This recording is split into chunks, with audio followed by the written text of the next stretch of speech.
What is going on, everybody? I go by Philly Mike, and it's the Philly Tall Podcast. And today we got a quick live stream. Actually, not quick. We might stay on. My bad. We might stay on a little long due to the fact that today is a interesting day. It is June 1st, and AJ Brown can officially be traded at 4:01 p.m. Now it is only 11:22. I got to pick up my kids from school before 4:01, so we won't be live through it all. But I don't know how long we're going to be live today. A lot to talk about, including the Eagles just signing another wide receiver from the Packers. He's not a playmaker, a game changer. He probably don't even make the roster. But again, it goes to show you that Sean Mannion is in full control on what happens on that side of the ball. Like Fangio runs the defense, Sean is running the offense. And if he wants a water boy who used to work for the Packers, he gets that water boy. Adam Schefter reported former Packers wide receiver Samori Toure is signing with the Eagles today. Per sources, he now will be reunited with the Eagles OC Sean Mannion, who was an offensive assistant coach in Green Bay with number 83. Eagles now have added two former Packer wide receivers, Torrey and Dontavian Wicks. Now, Wicks is going to get PT. We all know that. But the simple fact that he got his own offensive line coach, run game coach, picked the passing game coordinator pretty much. He and the new passing game coordinator have run into each other and are based off the same scheme. He got Dontavian Wicks that calls Howie bread. Big part of drafting Mekhi Lemon. You can see the scheme changes early. The quarterback camera implemented. And now, again, if he wants a water boy from the Packers, he go and get the water boy from the Packers. And this is all coming on the day where A.J. Brown can officially be traded. When Sean Mannion spoke about the wide receiver position, he said, no one person makes this group. It's how they all fit together. But the two names that he talked about glowingly was Mekhi Lemon and Devontae Smith. Wasn't really asked about Wicks. And of course, I think he was the biggest reason to go get Wicks. But he knows it's the Smitty Mekhi Lemon era under Sean Mannion. And this is an OC that I feel like is going to make a staple in Philly, make his claim in Philly. And he's not going to be a one-year guy. I just have a real good feeling about him sticking around longer than 1 year, not super long if he does what I think he's about to do. But this will all be an offense that is focused on spreading the ball around, letting Jalen be a true playmaker, getting the run game back up and popping, because A.J. Brown won't be here. Even if the trade don't get done at 4:01 today, he's probably not going to be here. According to former Eagles president of operations, Joe Banner, he says the deal's been done for a while. A couple people co-signed it. Although we got the Ian Rappaport report the other day saying that it's not close because the Patriots don't want to give up a first round. And now we're hearing Myles Garrett and Cleveland Brown is back in the mix. I didn't really title it anything about Myles Garrett, but we will talk about it. Y'all were tagging me in it all morning. Shout out to the people who follow me on Twitter. Once again, hit the like button. It's free. It's easy. It don't cost a thing. And it's greatly appreciated. It's Tate Gaming with the first super chat of the day, a $5 banger. He said, we are about to have the best defense in football. Nobody's going to be able to throw on us. JC healthy, breakout year. Smith has #1 Pro Bowl, and Smith has #1 Pro Bowl loading. Hey, Nolan Smith being exercised his fifth-year option, going through that little rest period, he got a lot to prove. Got to stay healthy, but Smith got potential behind him to be a legit player. I don't know if you're talking about Nolan Smith or Devontae Smith. I think Devontae Smith is really about to show all pro season, but that's on the offensive side. In terms of what you were saying about the defensive side, yes, I absolutely agree with you, Tay Gaiman.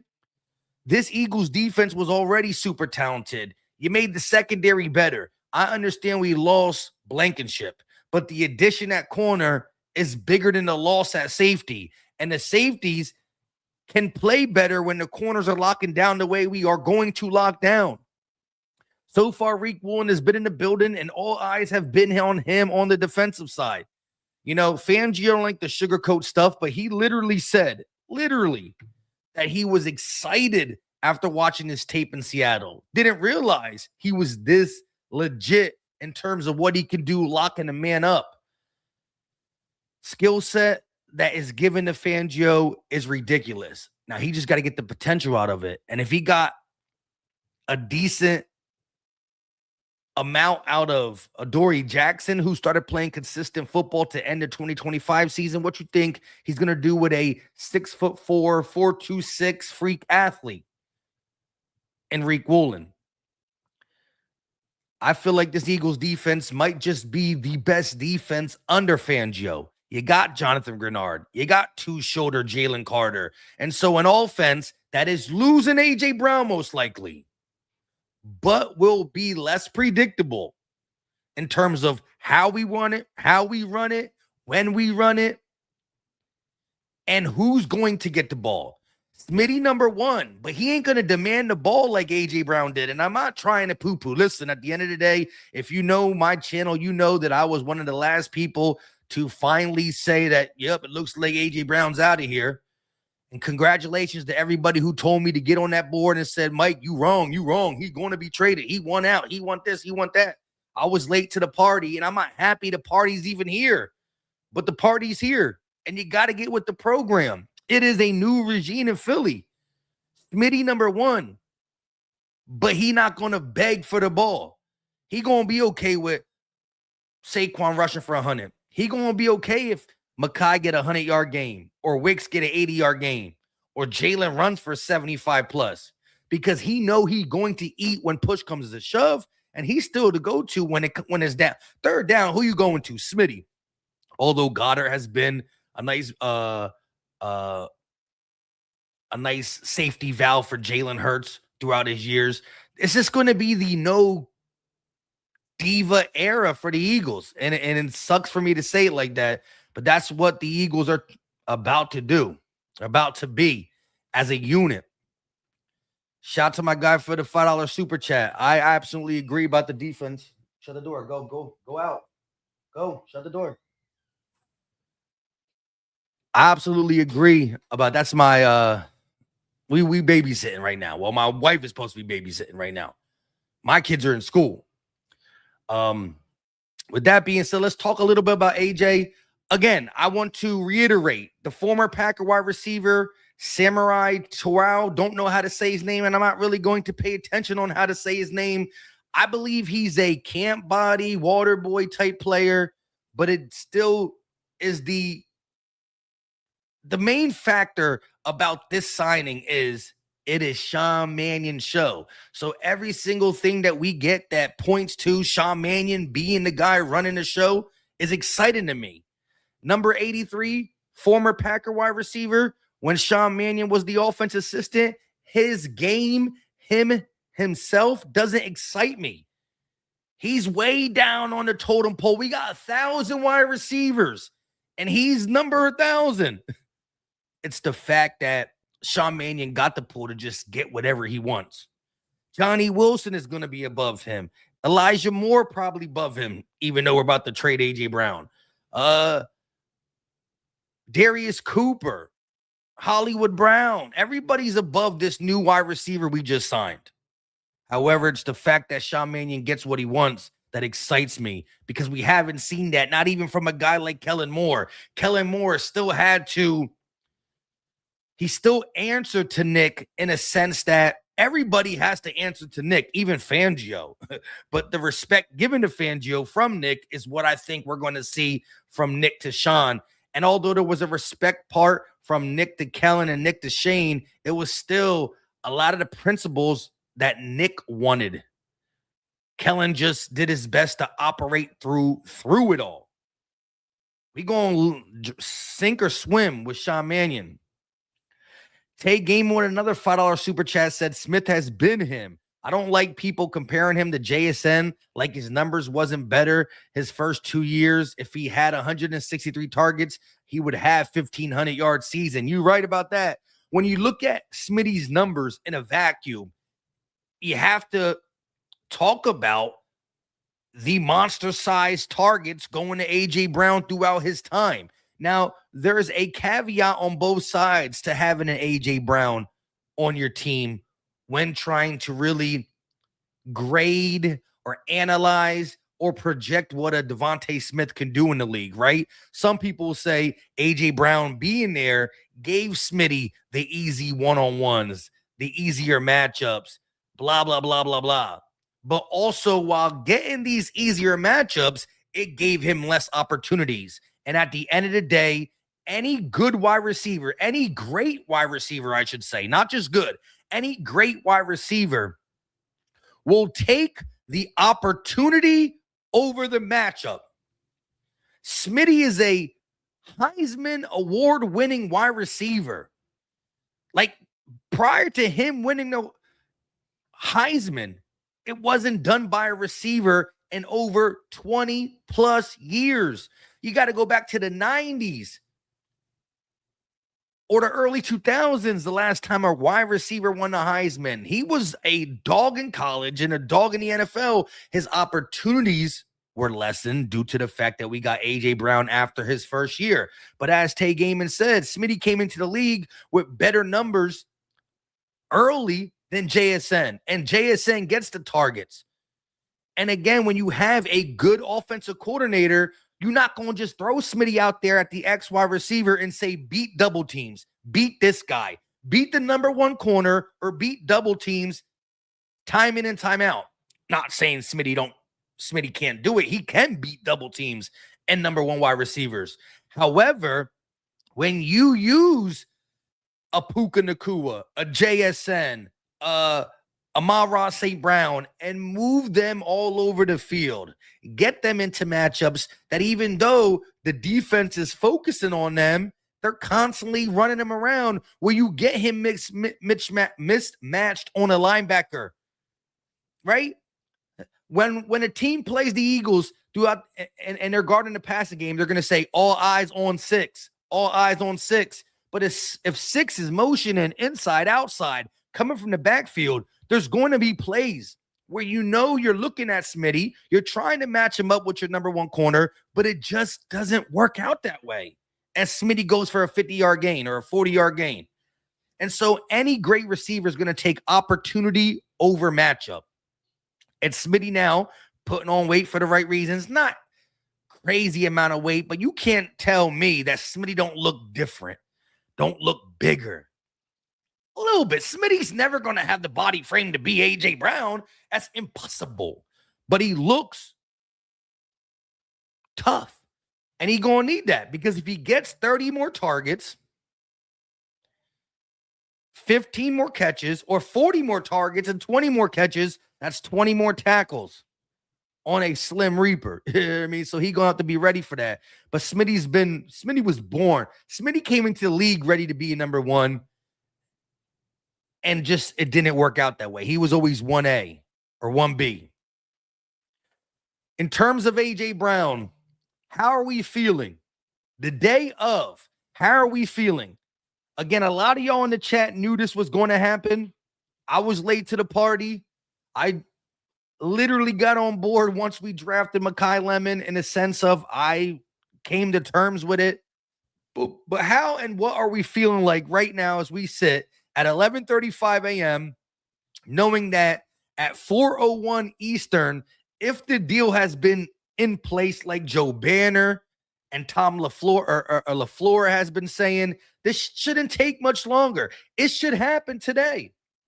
If a deal has been in place and the Patriots are the landing spot for one A.J. Brown, and the compensation is going to be a 2028 first, that is what has been tied to him via John Clark, via Jeff McClain, via Tom LaFleur, or whatever that guy's name is.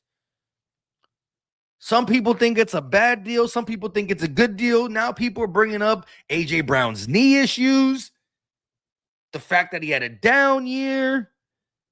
He's 29 years old. But again, how do people get it both ways? Some of the same people that say, oh my God, what are the Eagles going to do without AJ? Are the same people that are saying the Eagles are lucky they're getting a 2028 first round pick. Eeny, meeny, miny, po. What the hell did I just say? Eeny, meeny, miny, mo. Pick a tiger by the toe. You can't have it both ways. If AJ Brown leaving the Eagles is going to hurt us or is going to cripple us, then how ain't he worth draft compensation? Obviously, he's so talented, the Eagles can't live without him. But the team that's about to live with him shouldn't have to pay for it. Can't have it both ways. It's either you got to pick a side. AJ Brown is a top 5 receiver and the Eagles are going to be miserable without him. Then you can't say he's not worth the first round pick or more. If he's not that, if the Eagles are going to be 100% good without him because he's, down year, hurt knee, old, not going to be the same as he was the last 3 years, then how are we going to fall apart without him? Philly Mike don't think we're going to fall apart without him, and Philly Mike thinks that AJ Brown is worth every penny. But I'm saying that the people who literally are saying this, it just doesn't make sense. He's either good enough to get a good trade package or he's not, which means the Eagles ain't going to miss him. Which one is it?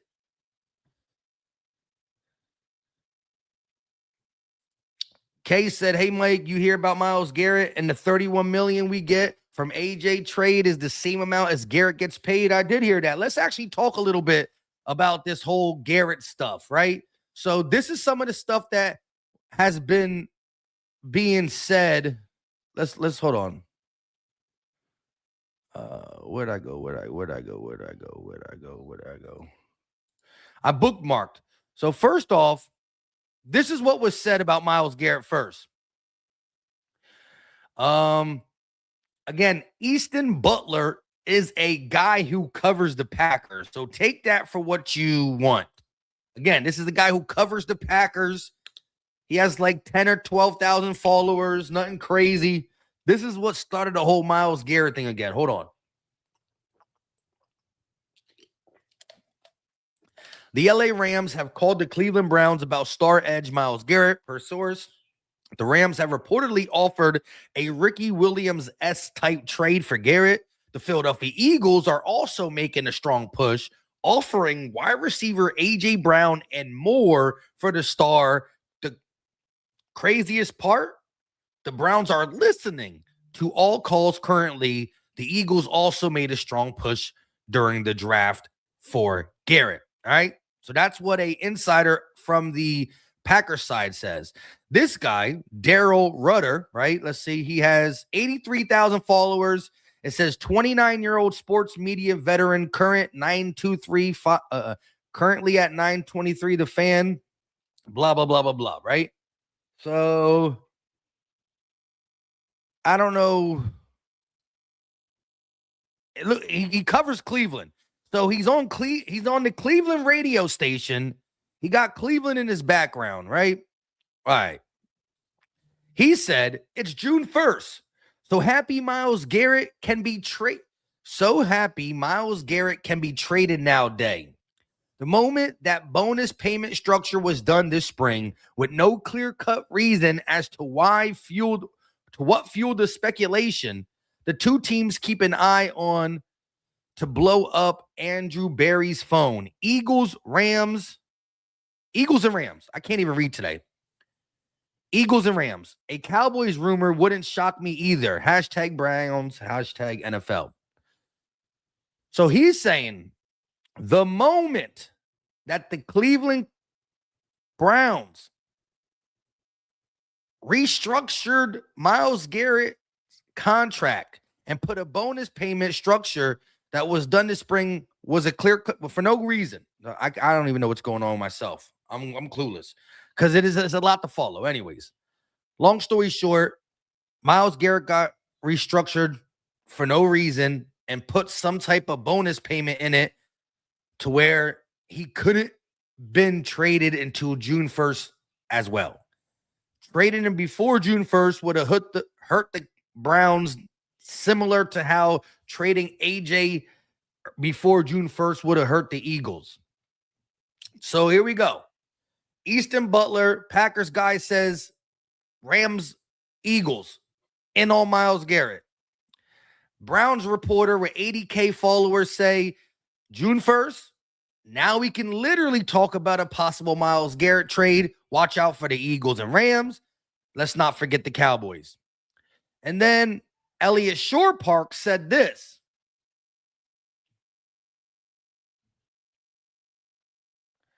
Now, again, Elliot Shore Parks is a crazy guy in terms of what he says about the Eagles, too. But let's just follow the tea leaves, all right? So, Elliot Shore Park says, Myles Garrett tea leaf reading theory. If you don't enjoy tea leaf reading, please look away. If you do, keep reading. So, again, look away if you believe all this is not true. And again, I think it's very hard for the Eagles to maneuver a trade for Myles Garrett since they went out and extended Jonathan Grenard. Prior to any moves being made this offseason, I thought Myles Garrett was a possibility simply because Howie would try to swing for Parsons, who would have been similar in terms of contract and draft compensation. Of course, Myles Garrett, a little bit more in terms of compensation. But anyways, let's just go ahead and read the tea leaves of one Elliot Shore Park. March 13th, Eagles, Patriots, and Rams reportedly talk all day about a trade. It is then reported AJ won't be traded until June 1st and the Rams drop out. Let's say in theory, the Eagles end that day with a good idea of what they are getting back from the Patriots. March 25th, Myles Garrett restructures his deal, making it easier to trade him after June 1st. And makes the new team pay more money than before the restructure, viewed as a deal that makes him easier to trade for the Browns. Eagles cap space post June 1st, AJ trade will be $31 million. One more time. Eagles cap space post June 1st AJ trade will give us $31 million, according to Elliot Shore Parks. New number for a team acquiring Garrett per over the cap, $31 million. So Eagles find out compensation for AJ on March 13th. Tell the Browns what they can give for Garrett. Garrett restructure his deal, and both land at $31 million. Eagles cap space, Garrett new trade number. Hashtag,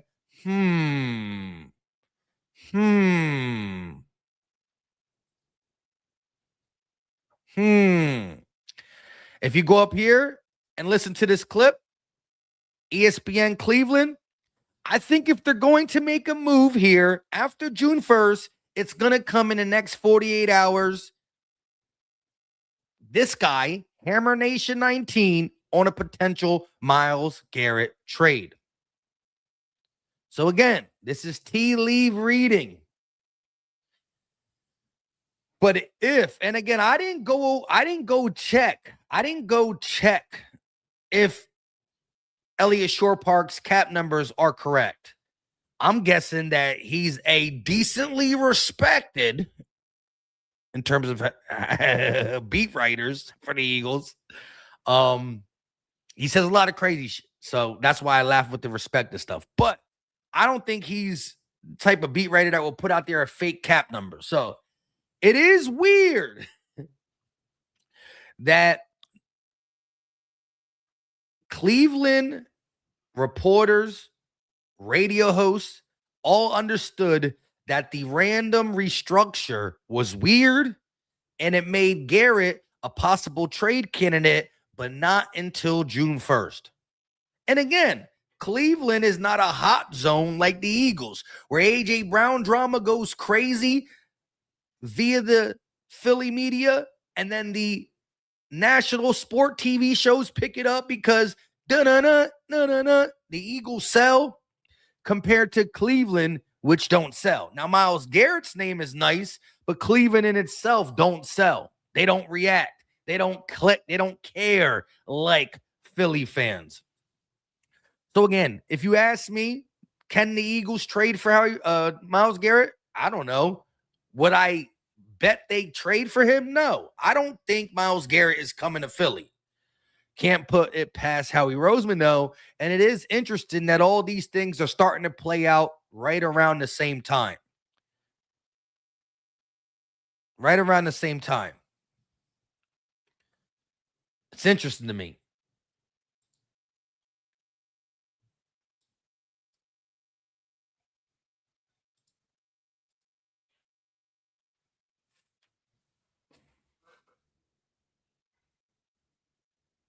Oh, snap. My bad, guys. Hold up. I thought I hit the wrong one. Shout out to everybody in the chat. I don't know why I hit the wrong one. My bad. But first, let's hear a word from our sponsor. No matter what sports you are watching, there's no better way to get more excited than with PrizePicks, where it feels good to be right. PrizePicks is daily fantasy made simple. You just pick more or less on your favorite players' projection and build lineups in a few taps. Whether it's football, basketball, or another sport you enjoy watching, PrizePicks gives you a fun way to stay locked in while you watch every play. And to get you started, they are hooking you up with $50 in lineups after you play your first $5 lineup when you use code HMA. I love the social feed feature that they have on PrizePicks where you can share lineups with your friends as long as you're following each other. Share, copy, pick winners together, avoid certain players together. That is absolutely game changing. So what are you waiting for? Download the PrizePicks app today and use code HMA to get $50 in lineups after you play your first $5 lineup. That's code HMA to get $50 in lineups after you play your first $5 lineup. PrizePicks. It's good to be right. Shout out to PrizePicks for being today's sponsor. Definitely click the link in the description. It will be live once this video is over. Right now, you can find it in the pinned comment section. It will be live in the description once this video is over. What is y'all take on the Myles Garrett stuff? Prior to talking more about that, are we doing here signing another Packers wide receiver? I agree with you there. Caught me off guard today. Let's go back to that for a quick second. I do want to let people know what that is who are just tuning in. So the Eagles signed another Packer wide receiver. I don't look at it as a guy who can really do anything on a roster. I don't even think he makes the official 53-man roster. I think he's more of a camp body, water boy type guy. But at the end of the day, Adam Schefter reported former Packers wide receiver Samori Toure, whatever you say his name is, don't got to learn it because I don't think he's going to make the roster, is signing with the Eagles today per sources. He now will be reunited with Eagles offensive coordinator Sean Mannion, who was an offensive assistant coach in Green Bay with number 83. Eagles now have added two former Packer wide receivers, 83 and Dontavian Wicks. Don't know how to say his last name, Toure. We'll figure it out if and when he makes the roster, or if he makes the roster, I should say. At the end of the day, to me, this don't mean nothing. But what it does mean to me is it's 100% Sean Marion. Holy snap, for the Phoenix Suns. Today is a rough day for me talking. I don't know what's going on. Sean Mannion is running the show on offense. Simple and plain. The guy's never had more than like 150, 200 yards in the season.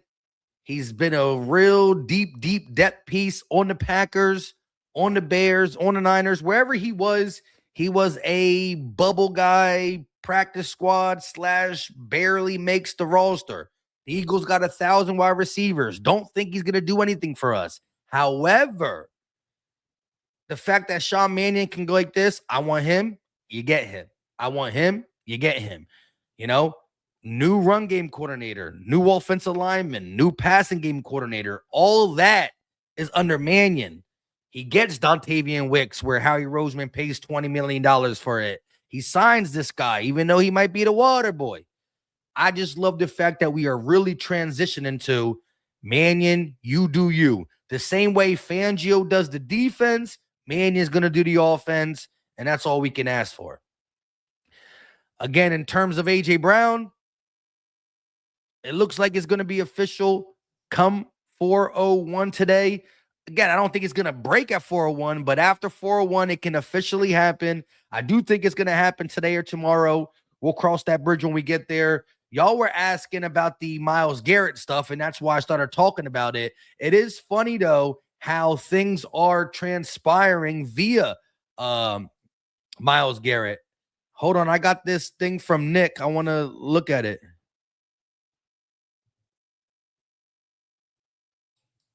Oh, I must have put 11:15 p.m. on the start time for my show. Shout out to Tiffany. She's in the chat too. I thought I just saw. Hold up. Where is it? I thought I saw Nick just tag me in something.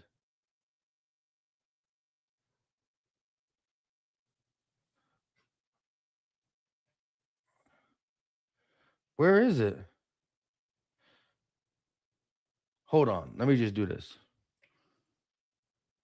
ESIDERY. All right. So supposedly this is a. All right. So NBA, NFL, NCAA reporter turning on notification is highly recommended. He has 67.7K followers. The Cowboys and Eagles, Eagles and Rams are showing trade interest in Myles Garrett. Cleveland appears more willing than ever to discuss a Garrett blockbuster post June 1st trade, but it could require a maximum haul of 3 first-round picks to get negotiations escalated. Sheesh. So again, you got him saying that now. Listen to ESPN Cleveland. Let's hear. I got to see if I can hear it too. My thing's all messed up real quick. Hold on. Let's see if we can.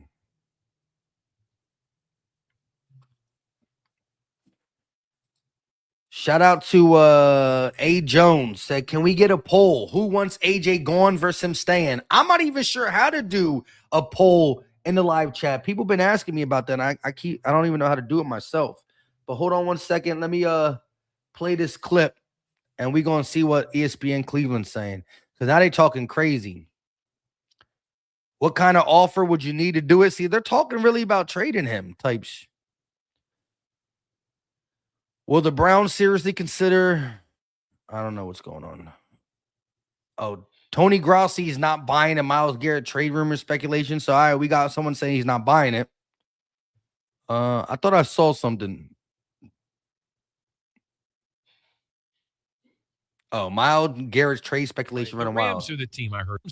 I believe him with the Eagles. I don't think the Eagles are in play. The Rams are the team I heard is interested. I'm not going to lie. I just had somebody tell me, Chris, if you can believe this, they showed me a text that said the deal has been done for a while. With the Rams? I don't know. It didn't say with who. It's speculation running rampant. I believe him with the Eagles. I don't think the Eagles are in play. The Rams are the team I heard is interested. I'm not. Speculation has been running rampant. AJ Jones said, can we get a poll? Who wants AJ gone versus him staying? Let me see if I can do that real quick. AJ Jones wants a poll. Let me see how to do a poll on YouTube. Let's see. I'm in here real quick. Let's see if we can do that. This is going to linger like a great singer. AJ Carter in the third. For Garrett? Holy. What's going on? You want to trade Jalen Carter? Holy. Shout out to Bird Gang 31 in the building, though. Joe said, good morning, Eagle fans. Let's remember to hit that like button. Hit the like button. We got almost 600 people in here. No reason we can't get like 600 likes. We only got 177 on the like button. How do we do a poll? How do we do a poll? How do we do a poll? Settings. How do we do a poll? Does anybody know? Hold on, let's look it up.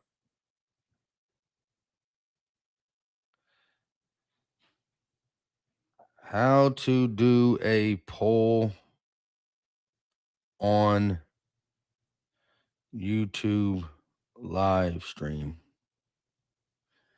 To create a poll directly in your YouTube live stream, open the live chat window during the broadcast. Click the plus sign at the bottom of the chat. Select create poll. Enter your question and options. All right. Well, that's the thing, though. I'm on StreamYard. I don't know how to do it from StreamYard.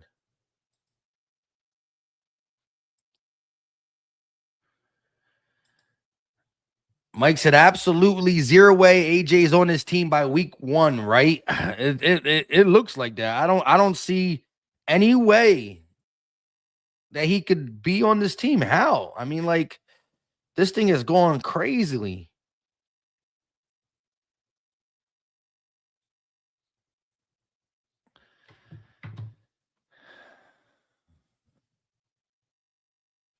I got to open another window with your live stream. It's okay. He said, my bad, Mike. You're good, AJ Jones. All right.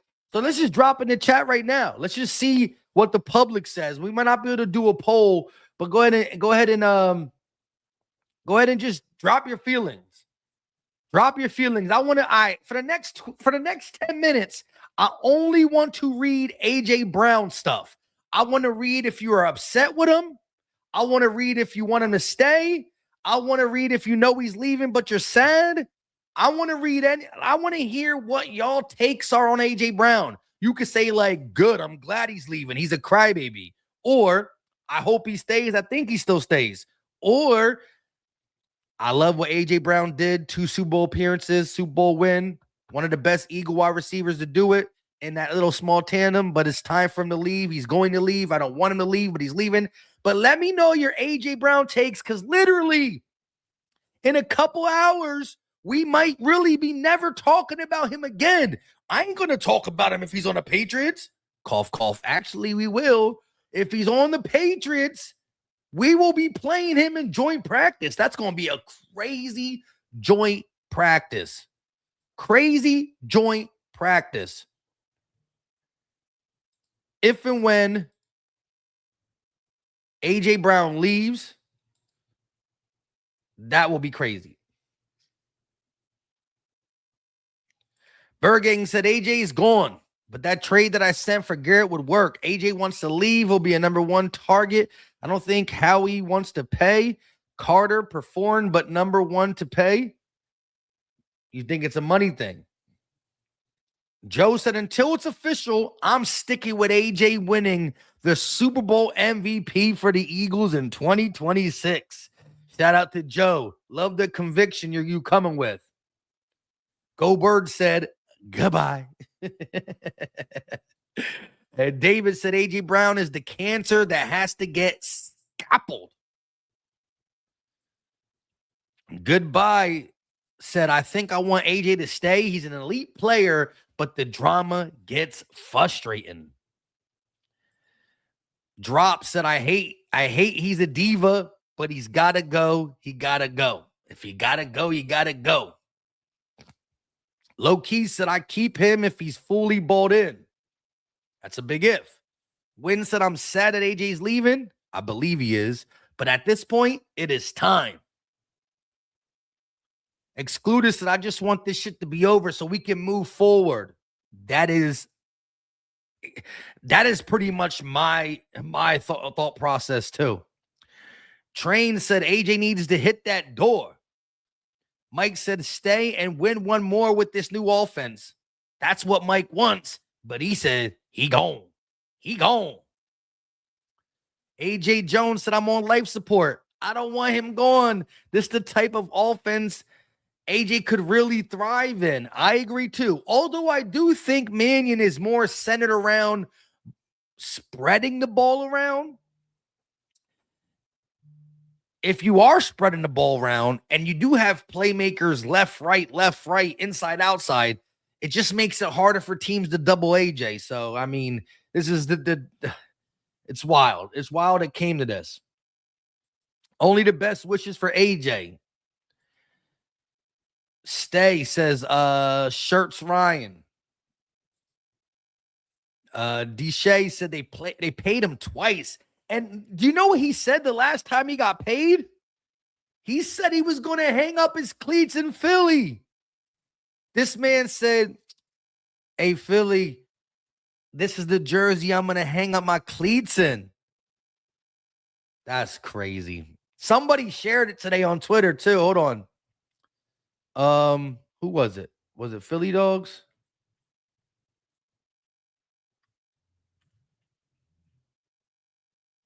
If I could spell. Was it Philly Dogs who posted it?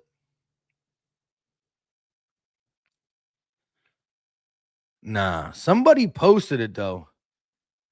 When he signed it for the second time, I watched it today. I can't remember who posted it. He said he was going to hang up his cleats in Philly. Said it. David Archer said, I'm not upset with him. I'm thankful for what he brought us. But like Andy Reid, there comes a time when it's time to go, and it's time for him to go. I think he's going to the Chargers, though. Interested. And you're right. Think about this. Andy Reid is one of the greatest coaches to ever do it, but he got that title after he left Philly. He was a great coach for Philly. I loved him. Fall short. A couple NFC championships, a Super Bowl appearance, lost to the Patriots in 2004. At the end of the day, it was his time to go in Philly, but I still loved and respected him. League said appreciate A.J. Brown in his time. Can't trade him. Cut him. Sheesh. He said it's really that time to go. Stretch said I want A.J. to stay, but we know he's gone. I can respect it. Antonio said I'm just burnt out and over it. I ain't mad at that at all. Eduardo said I appreciate what AJ has done for us and his contributions. Wish nothing but the best for him wherever his career takes him. Solid player through and through. Appreciate your service, my boy. Hey, I can respect it. Absolutely respect it. Timothy said he's leaving, and I'm glad we probably could have won that 49ers game had he didn't have his face up his you know what. That one still stings. Jalen Hurts burner said, my honest opinion, trade him for future draft picks, first and the second. So we got ammo for the foreseeable future. Manning is about to have that ball spread around just like they did in Green Bay. We are good. Hey, I like it. I like it. T-Mac said I would say I'd feel different, but he literally quit on us against the Niners. See, that's another thing, and I can't be mad at anybody who still got that upset feeling for A.J. Brown's lack of effort throughout the 2025 season, and more importantly, how he quit, how he low-key just gave up in that Niners game. Chris said, bye. There's no room for him respectfully. Appreciate the time we had, but his ways of existing was shady. No more drama. Sheesh, yeah. I mean, it hurts to read some of these things, but I feel it. When I'm reading these things, I feel it through y'all. You know what I mean? I feel it. You know what? It's kind of hard. I mean, reading these things are...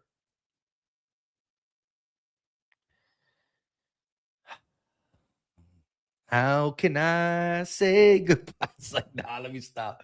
Look, the Eagles, we just got to move on. Nothing against what he did for us in terms of all the good times. I think Jalen said it the best. You know, he literally, when he addressed it at his last press conference, he admitted that there's something there, you know. It's been lingering. But at the end of the day, it doesn't change all the success that we had together. And now it's ultimately about the team moving forward and learning the playbook. And that's probably going to happen without him. come 4:01 p.m. Romulus said, bro, at least be here. At least be here, Ace. Wait, what? Bro, at least be here. Wait, what? I can't read it. 8 and 8 sounding better. I'm not sure what that means. At least be honest.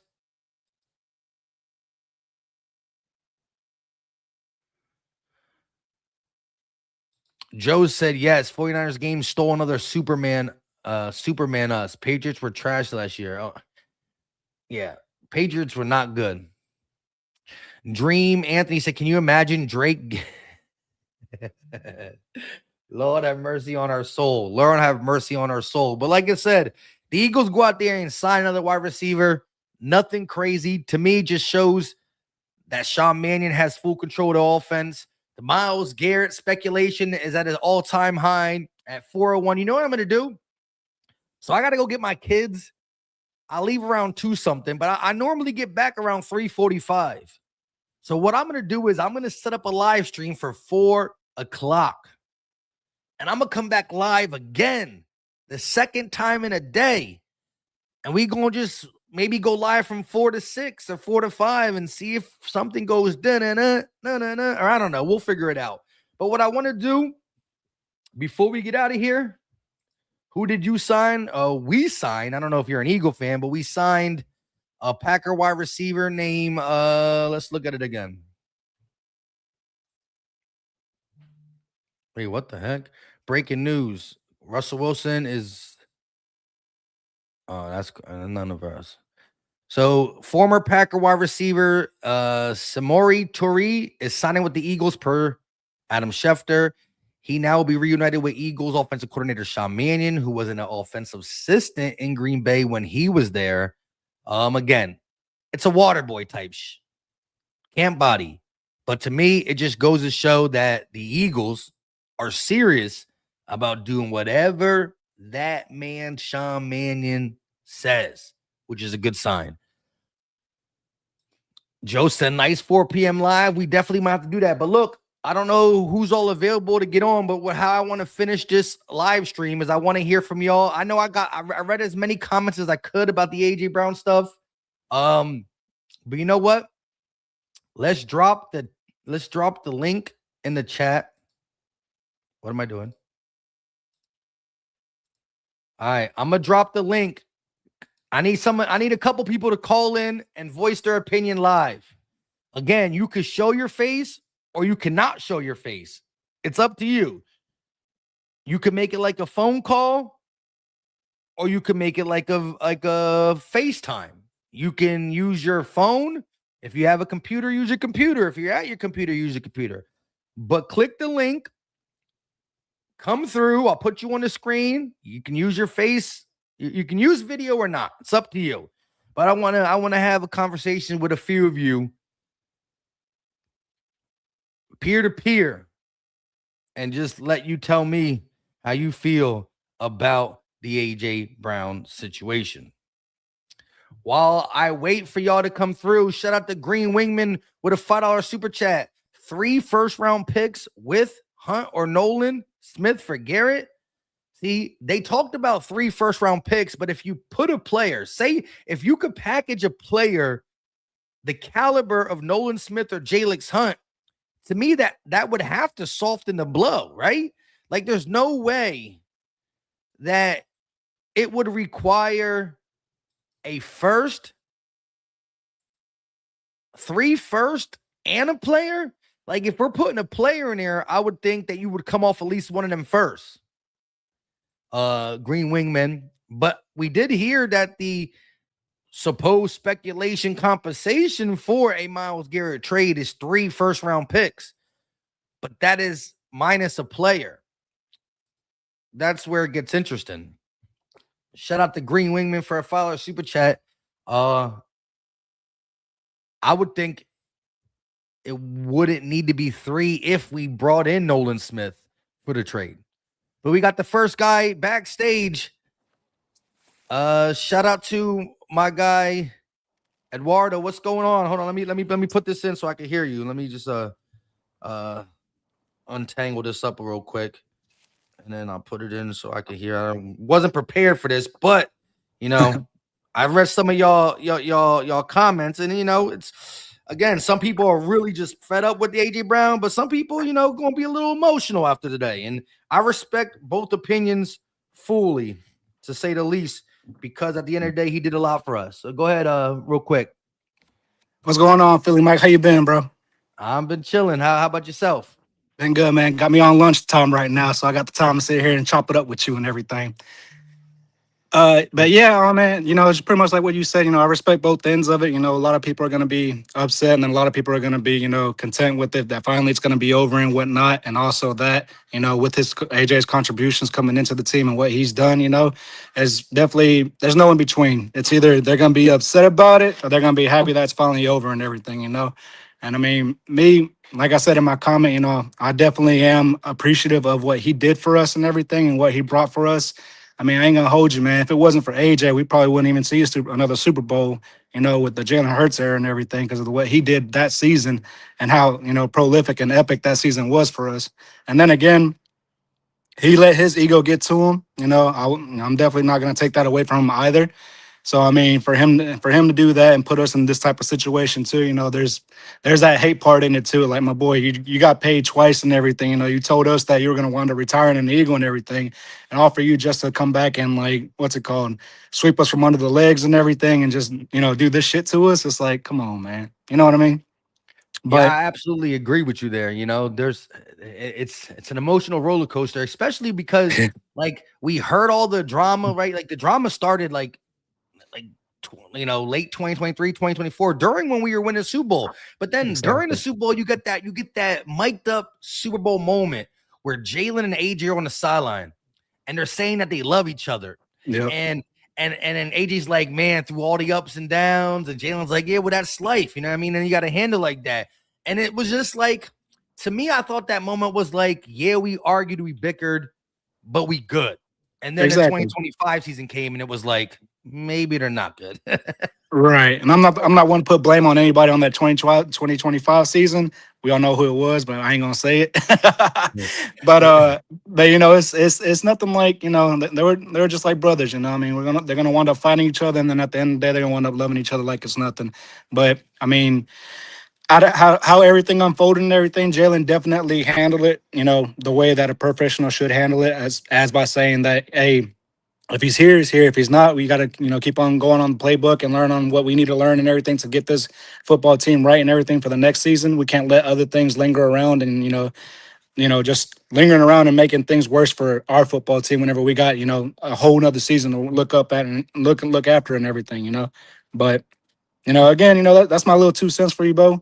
I mean, like I said, it is what it is with AJ. Again, I'm glad that he came here. I'm glad that we were able to pull him in and everything. And a lot of the hard work that he's did. Anybody who says that he sucks as a player, nah, man, they wrong. They don't know ball, because everybody knows good and well, man. He's definitely up there in the top 5, top 10 wide receivers in my book.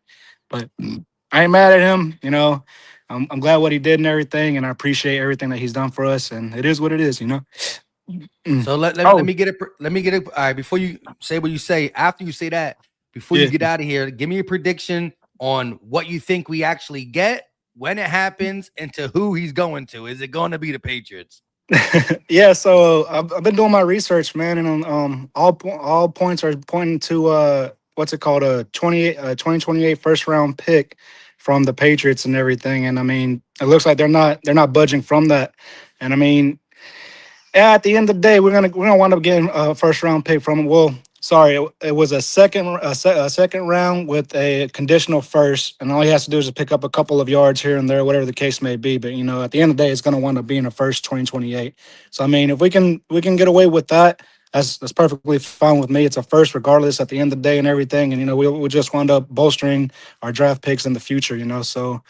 That's what I think it's going to be. I'm not entirely sure about the other teams that are coming in that are ringing, like the Chargers, Jaguars, Chiefs as well, and some. I don't know if there are any other teams, but other than those, I don't think they're going to wind up outbidding the Patriots, because I really think the Patriots want to get this done.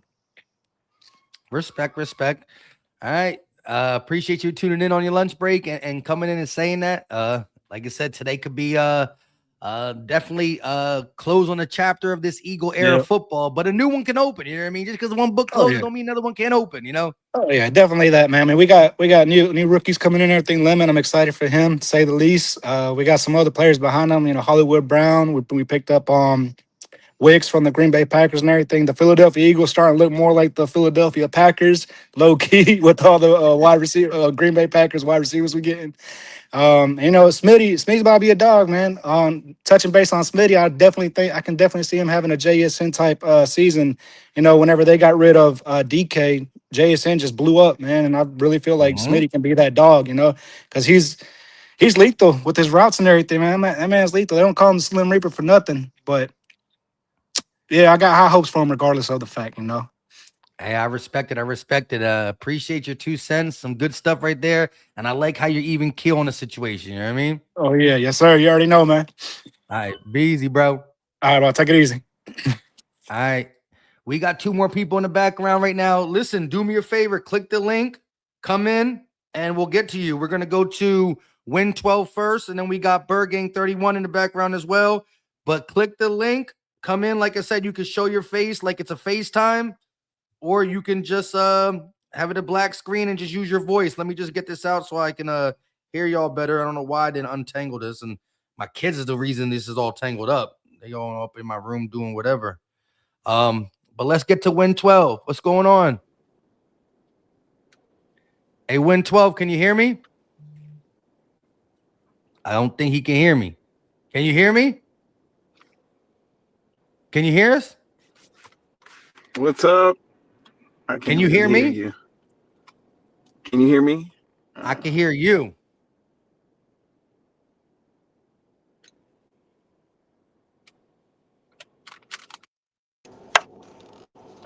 Can you hear me now?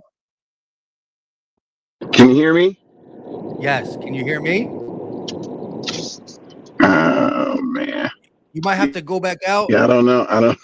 Go back out and come back in. Maybe it will be better. Probably. Can you hear me? Okay.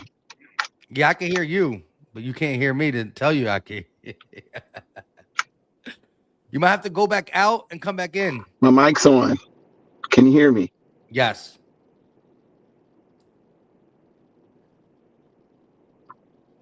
Yes.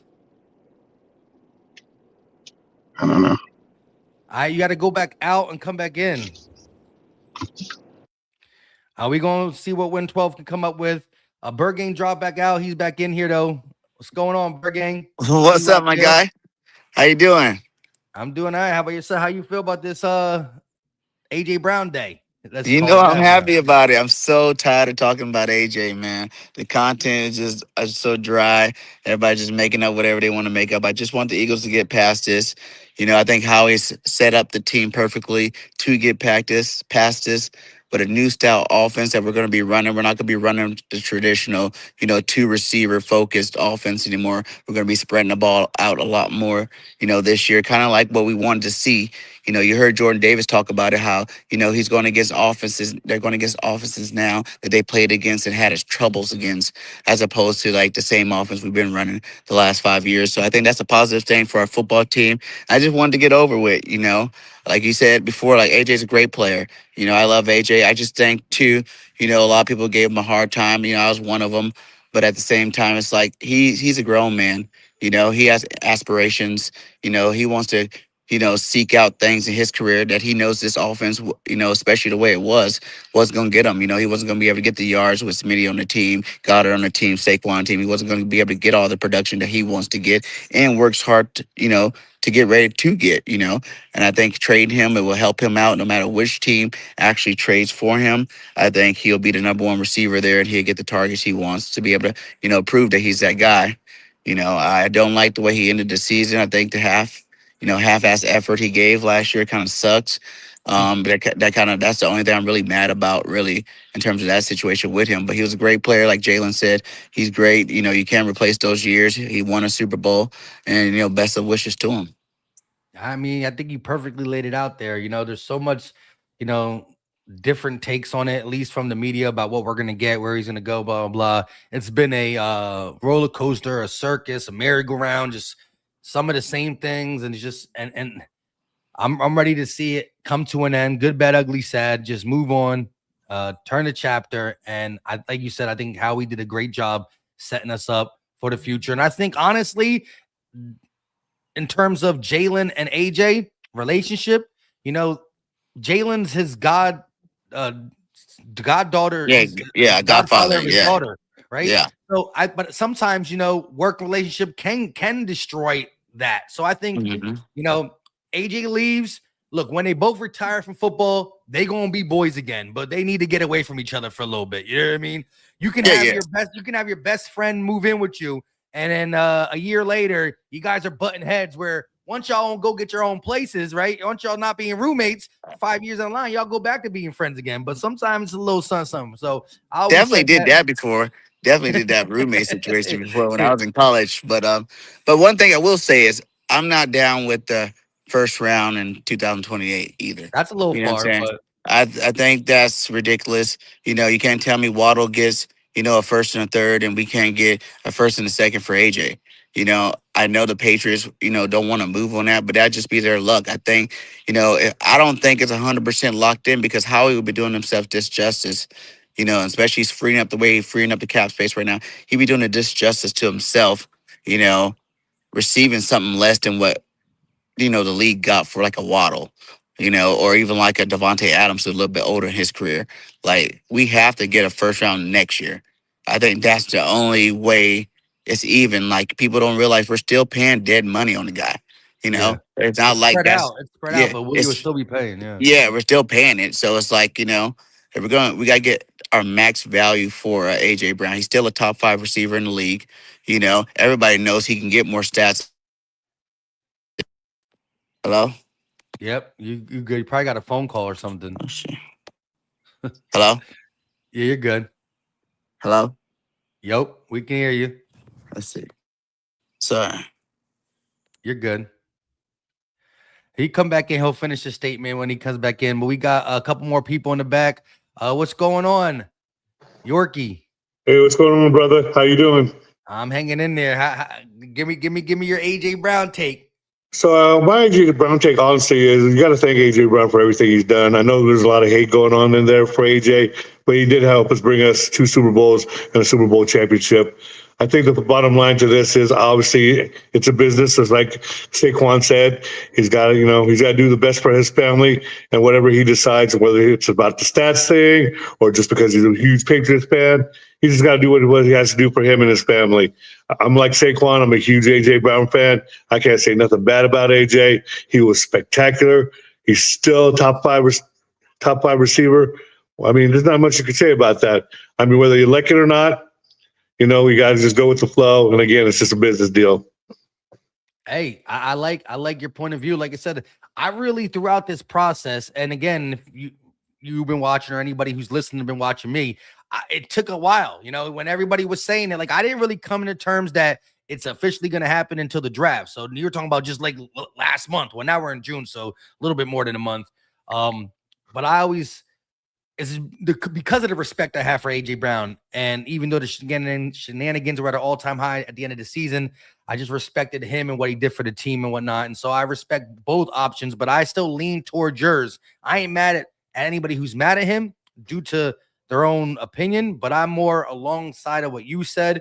But let me ask you, in terms of what's going to happen when it happens, are you fully bought into it's the Patriots, it's a 2028 first-round pick, or do you think Howie could finagle more or somebody else can come in and swoop? Or where are you at with that in terms of that? So I think all the options are interesting. I even like the option with Kansas City. The options are all out there. I think that's that I can't get behind. Well, the Kansas City one, because I feel like eventually we're going to play them again in the Super Bowl within the next 3 years. It's going to be Eagles cheese sooner or later again. I believe that with AJ in the Super Bowl. I totally believe you with that too as well. But you know what? KC doesn't have a number 1 receiver, right? So who else would go after AJ? I mean, it's just the interest I had trying to see how much we could get for AJ, obviously. I sad to say I think that he's probably going to go to the Patriots. I just hope that we don't get fleeced. Just like the last caller said, we need a number 1 for next year's draft, not to 2028, but next year. If we don't get anything but that we just got fleeced. And I don't think Howie's going to do that. I hope we can make some kind of deal through Cleveland, but I think they would be doing AJ dirty if they send him to Cleveland. So, that would be wild if something like that transpired, especially with all the Myles Garrett speculation coming out. And of course, his contract was weird too. Once they did that restructure during the off season, a lot of people were pointing finger to let's just wait until June 1st for him too. So we're gonna see what happens. But I can see 401 happening, then you got 501, 601, and next we're waiting until tomorrow before the deal to get done. But I think every hour after 4:00 that the deal don't get done, meaning Howie's getting more. Because I think if no other teams are interested, and it is going to be the Patriots, and it is going to be that 2028 first, which I know a lot of people don't want, then it gets done right away. But if it takes even a day or two longer, it's because negotiations are still happening, and we're trying to get all the meat off the bone. But let me ask you real quick. Do you think any sleeper team out there that's been quiet the whole time and was just waiting for the day to happen? Honestly, I don't. I would love that to be the case. Because I think if a sleeper team comes in, they're gonna put more value on what AJ Brown will bring to their team and pay for more.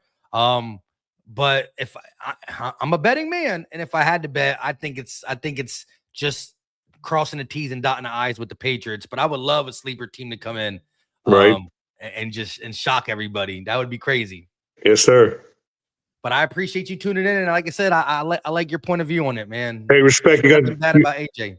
Respect on you, brother. One of the best shows I've ever seen on podcast, man. You're doing a good job. I appreciate you, man, and love watching your show. And I'm a total loyal fan, my brother. I appreciate it. I'm gonna start doing these call-ins more. They're great. They're great to get other fans' perspectives and stuff. Absolutely, my brother. Have a great show. You too. Good day. Bye-bye. Bye. Go Birds. All right, Go Birds. We got Win 12 back in the building. Hopefully we can hear him this time. Can you hear me? You can hear me. Yes. Can you hear me? We could hear you the whole time. We just couldn't hear me. But here we go. We got you. All right. Well, first of all, thank you, Philly Mike, for having me. I just want to say, man, it's been a journey, hasn't it? Hasn't it been a journey, man? We are all tired and sad, and I guess some are happy as well. But I'll tell you this: I am sad that AJ is leaving. However, again, like I said in the chat, if it's time, it's time. And unfortunately for him, the grass isn't always greener. But I can't wait for that whole thing to play out. Like, we're talking about the here and now, but I can't wait to hear what AJ Brown says at the end of the season. If his team is winning, if his stats are better, worse, I'm going to pay attention to it because I want to hear if the grass is really greener. I want to see it. I want to hear it. I want to know how he feels if he says, damn, you know what I mean? I'm following. I mean, he's gotten 1,000 yards, over 1,000 yards for the last 4 seasons. And so, name how many wide receivers that we think are doing that consistently. And so, it's a thing, and I wish him the best. Again, I'm sad that he's leaving, but I also am so tired of the saga. And if we don't remember, AJ Brown has often told us as fans about, mental health issues and wherever he made these decisions and wherever he was in his mind at the time, there also is a point where he can probably readjust and say, oh, damn, maybe I shouldn't have said that at that time. Maybe I should have waited. But, I think all things happen for a reason. And as sad as it is, at this point, I'm ready. Again, he is an amazing, he's top 5 wide receiver. And that's because also he's part of this core. Remember, he was in the Titans prior to this, and he was the number 1 over there and didn't put up the stats he had over here. Nowhere near. So that's also the point. You know what I mean?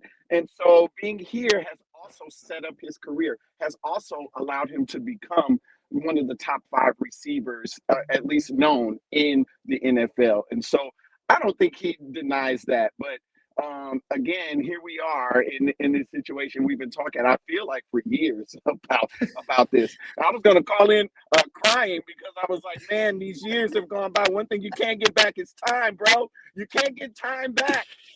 The money is whatever it is. And I hope that he is happy where he goes because I do enjoy AJ Brown, and I think he is an amazing player. But onward and upward. Sean Mannion, I think, is preparing some great things. Jalen Hurts, of course, I love him. Jalen Hurts is doing what he's supposed to do, and I love this guy, and I can't wait to see him flourish. And of course, Smitty, it's his time. He deserves this time. And then we all know how smooth of a route runner he is. And I know we all can't wait to see him do even more in this particular offense. So, and we can't forget, may I also integrate this into this conversation? We can't forget Saquon Barkley in the backfield and his ability to catch. Yeah. And what that also is going to do within this offense. And we can't forget Tank Bigsby either. And so what Howie has built in this offense will offset some of that production from AJ. And we got some, we can't forget Stowers, and we can't, again, like you said earlier, we can't forget Goddard and what all these people can bring to this offense. And so I'm so excited about where we're going. And I can't wait to see this team shine and do some great things. And again, I wish if AJ is going to get traded, which I believe he is, an AFC team would be my first choice. But here we are, bro. Here we are, man. I can't wait. Hours away.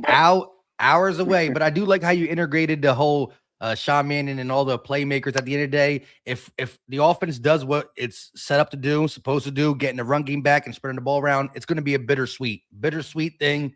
Offense still flowing, even without AJ Brown. That's all we can hope for. But I appreciate you, Win 12, coming on and incorporating that. And we're going to see in a couple hours. You know what I mean?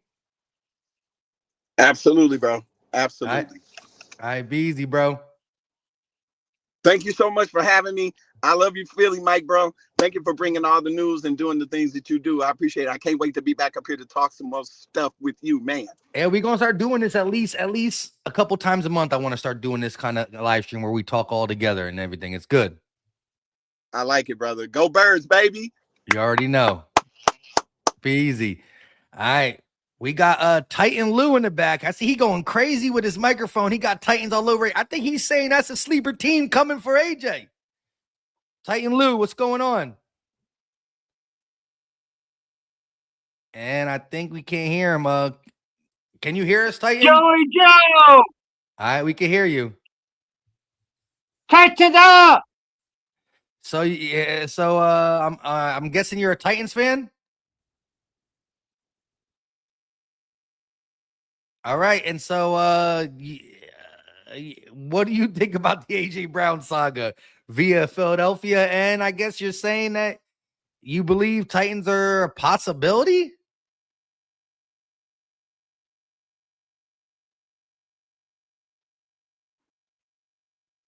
I can't hear you. I got a weird feeling Philadelphia will keep AJ. So you got a feeling that Philly will keep AJ. And so he'll play the 2026 season on the Eagles. And that is very interesting. And so how much do you follow the Eagles being a Titans fan, may I ask?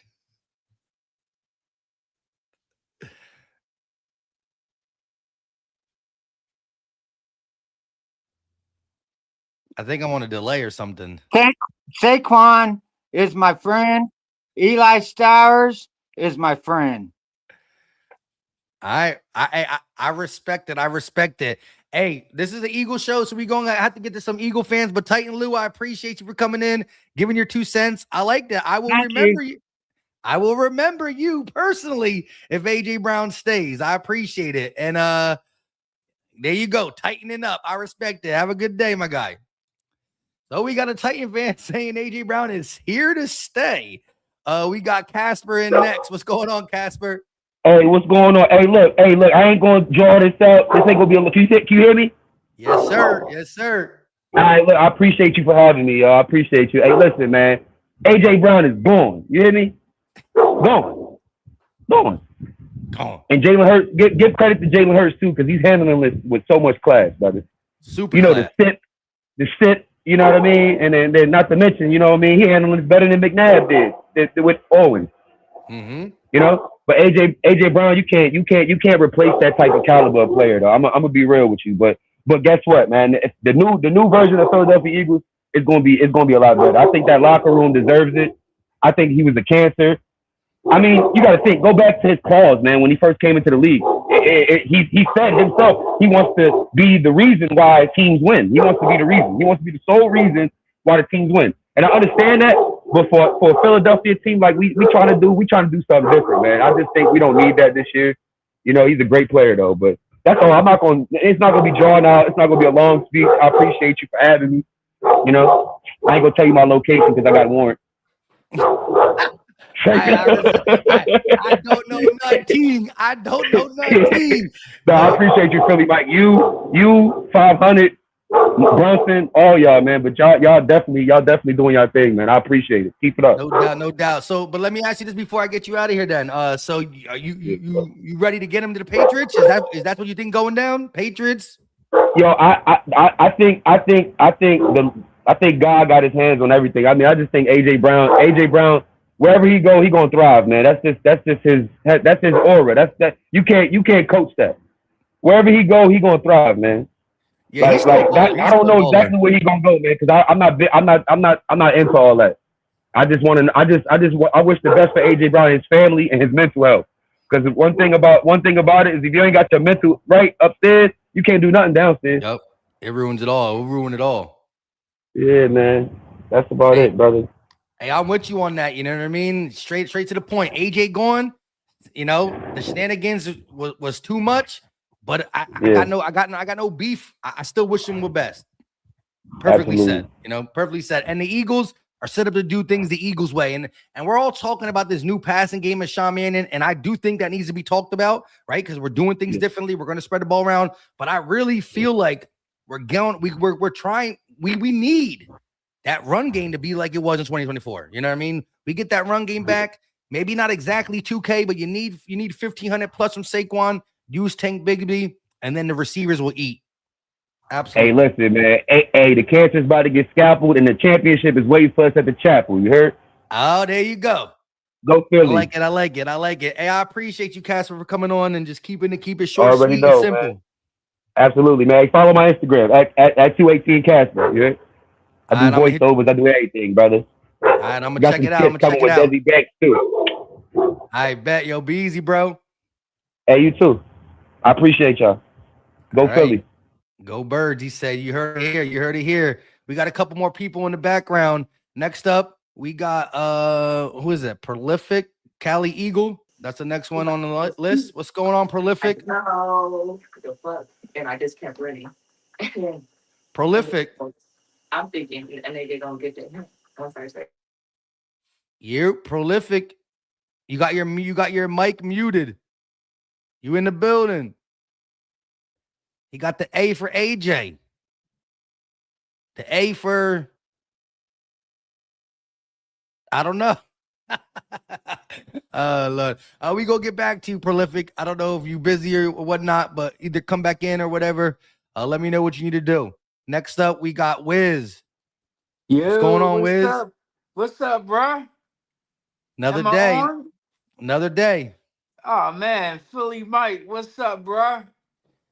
Here we go. We're here. We made it. It's been a long journey to June 1st. You know, my kids are ready for June for summer. I'm ready for June for the AJ Brown saga to be at its climax. What is going to happen? How do you feel about the whole saga?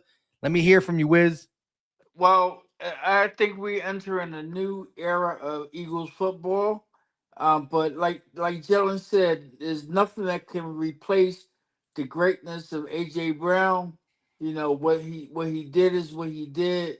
He was a beast, you know, but we're moving on, and now we have a new era of football at Philadelphia Eagles, and that's it. That's it. New era of football. Hey, keeping it short, sweet, keeping the main thing, as Jalen Hurts would say with your answer.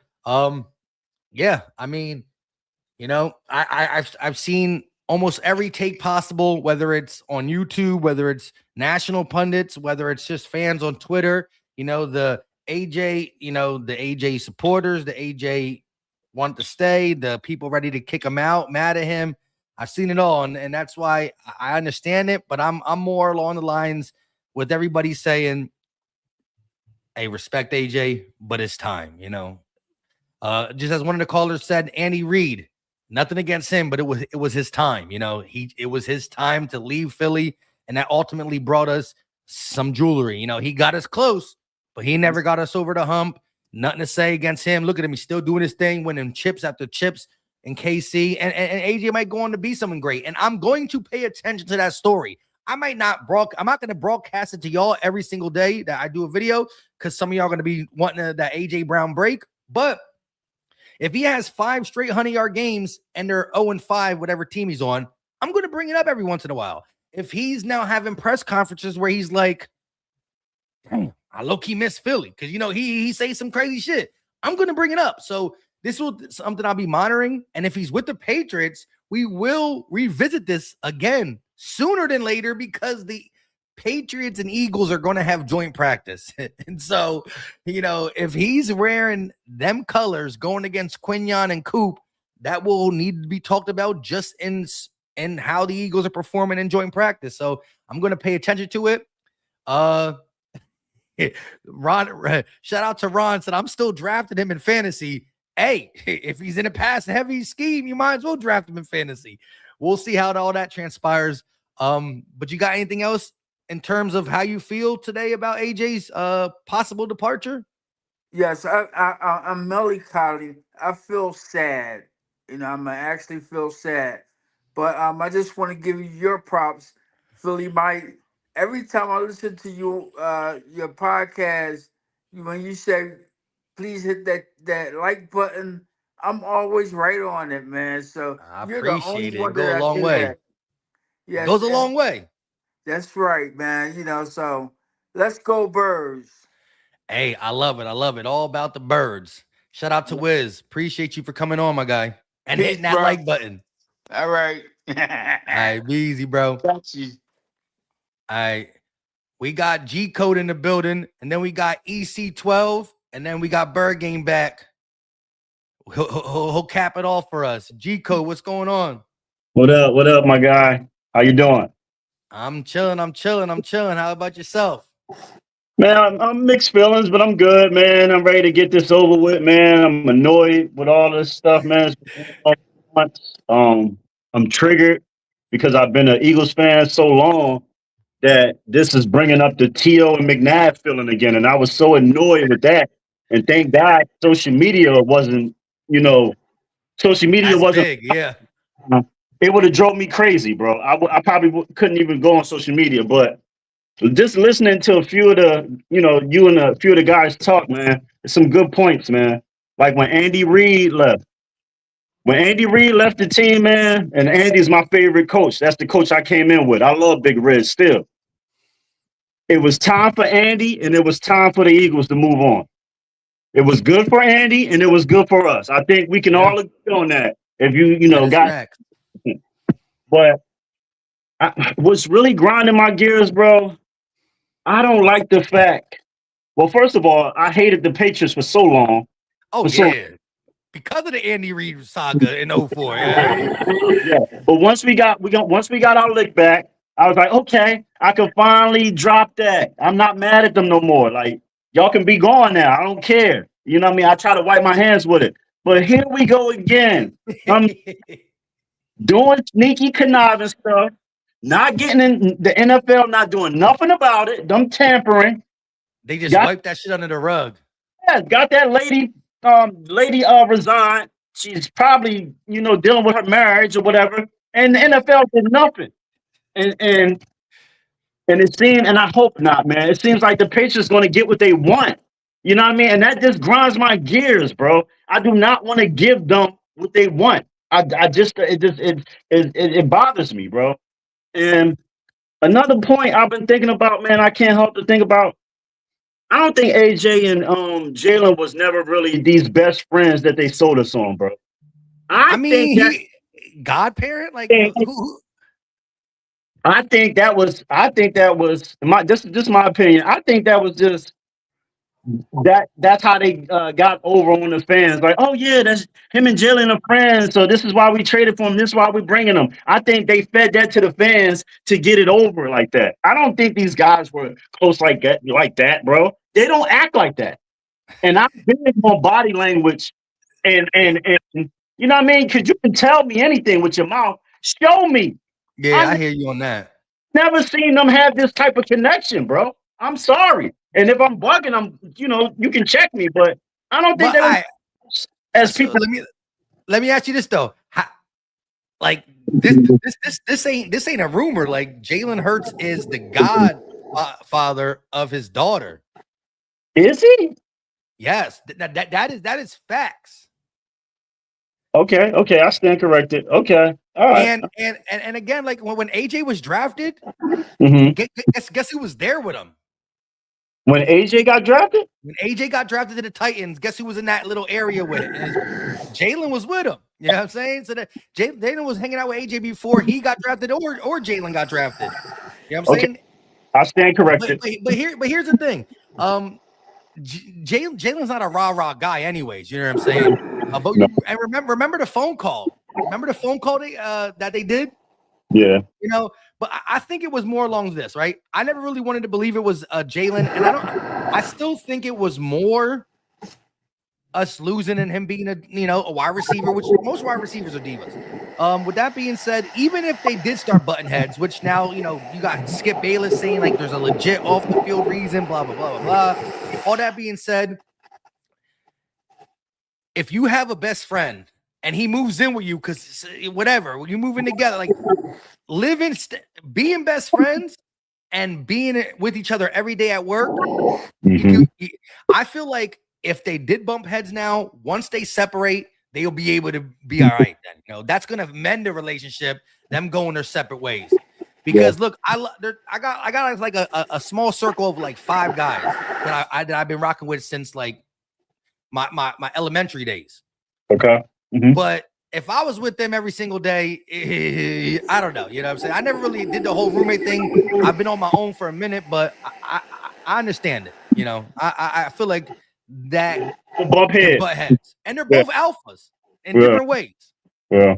And Jalen's more of a I'll win with bad stats if that needs to be, and AJ's a receiver who again didn't start getting recognized by the national media until he came to Philly. And so when he feels like he could do more and he puts in that work and then we're running the ball 40 times a game, I understand him as a receiver, but it's all coming to an end anyways, And I feel like at least we're both set up great. Like Andy Reid was set up to go be great with the Chiefs.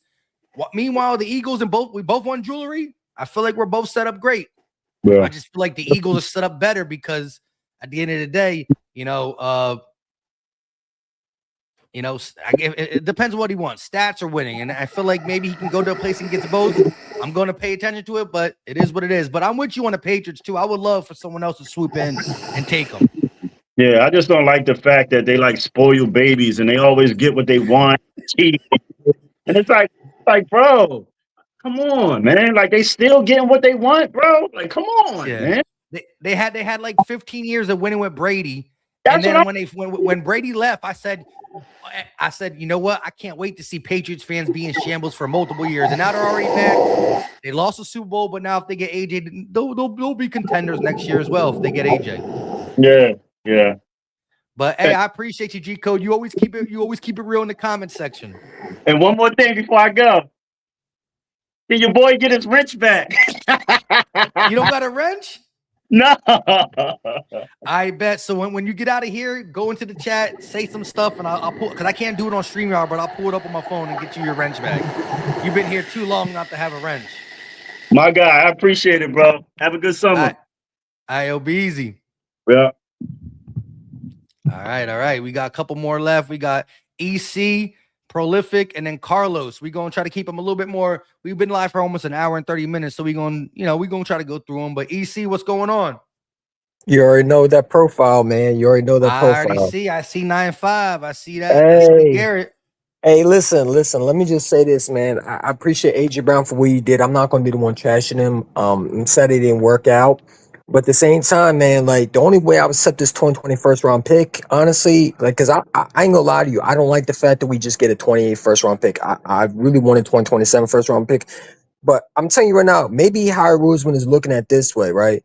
If Miles Garrett is getting moved and there's rumors the Eagles are interested in him, would you trade that 2020 first round pick to go get Miles Garrett and that 2027 first round pick and give them two first round picks to go get Miles Garrett?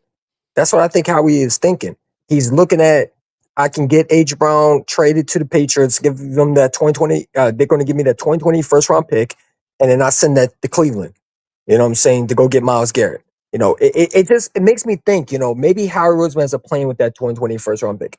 At the same time, that's the only way I feel good about this trade, honestly, because like if we're getting less for AJ Brown, and I don't understand the whole notion. Well, he's old and washed. Jalen Waddle is like 1 year younger than AJ Brown, and he went for more, which is crazy. You know what I'm saying? Devontae Adams is not even close to AJ Brown's peak, and he got more when the Packers traded him. You know what I'm saying? So it's like, to me, it's like it's crazy, bro. I wish it was some other team. I hate the fact that it's the cheating Patriots and the stupid fans, noxious fans, man. They're bro. They're disrespectful in the comments, bro. It'd be like, who is y'all talking to? Like the way they be talking to Eagle fans, like it's like I hope they go 0-18, 0-17 this year, man. I hope they lose every game in the world and they crumble under pressure, man. I really hope they have a horrible year with AJ Brown because you know what? Like I hope they have the worst. But at the same time, I'm ready for Devontae Smith to take that role. I think Devontae is going to go out there and I think he's going to ball out. I believe in Smithy. I know Smithy can do it. And like I said, I think we're fine. I think AJ Brown is a great player, but I think Devontae Smith is going to even be better, man. So I'm excited. And Pie Leonard the dog, man. And I'm gonna tell you right now, do not sleep on Tank Bisbee this year, man. He's going to be good with Maine's offense with Saquon Barkley in the backfield. Come on, bro. What we talking about, man? I agree. I'm I feel like excited. I feel like that's one thing that Mania's going to come in and do. We're talking about all this under center stuff.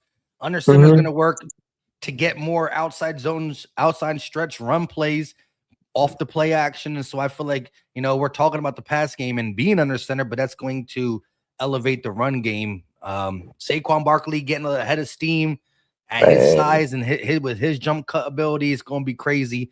But in terms of AJ Brown and the Patriots, I do feel like at least via social media, as soon as AJ Brown trade stuff started being more realistic, and I'm talking about as soon as the season ended, I feel like the Patriots fans jumped on it as if it was like we have no choice but to trade it to them and we'll give them whatever they want. So They're it's like been Nets, a man. real disrespectful offseason via their fans. So it would ultimately hate. I would ultimately hate just to make all these guys happy and just hand them over. So I agree with No, you that. but I wanted to come and talk to you because you're my guy, one of my favorite Eagle content creators. I don't get to see your videos a lot. I'll be trying to get your live streams, man. But I just wanted to come in and talk to you and like I said, man, like whatever happens, I believe in Howie Roseman. I hope Howie Roseman, if he gets that 2020 first round pick, hey man, Cleveland, you know what I'm saying? You want to move on from him? Hey, bro, we got 2 first round picks ready to free y'all, man. You know what I'm saying? Hey, come on, Miles Garrett, come on, win a Super Bowl, bro. You know what I'm saying? Because if I'm the Browns, right, why not get something back from Miles Garrett? He's not winning anytime soon in Cleveland. And I personally think the Eagles are looking at another edge rusher. I don't think they're done. I think that Gennard is a good move, but I think that they're still looking at, hey, we can add more. Why not add more? And I can see Nolan Smith in the package, bro, because honestly, like Nolan Smith, you're not going to pay Jalen Carter and Nolan Smith. You're just not. So it's like they're definitely paying Jalen Carter. And I think Miles Garrett would be a generational talent that I think that if you bring him in, you add him with Jalen Carter and Jordan Davis and that defense with Gennard on the other side. Come on, bro. And Hunt, rotational wise, I mean, that defense would be nasty. And it would help a lot with the safety, not having the greatest safeties because now that pass rusher can get home.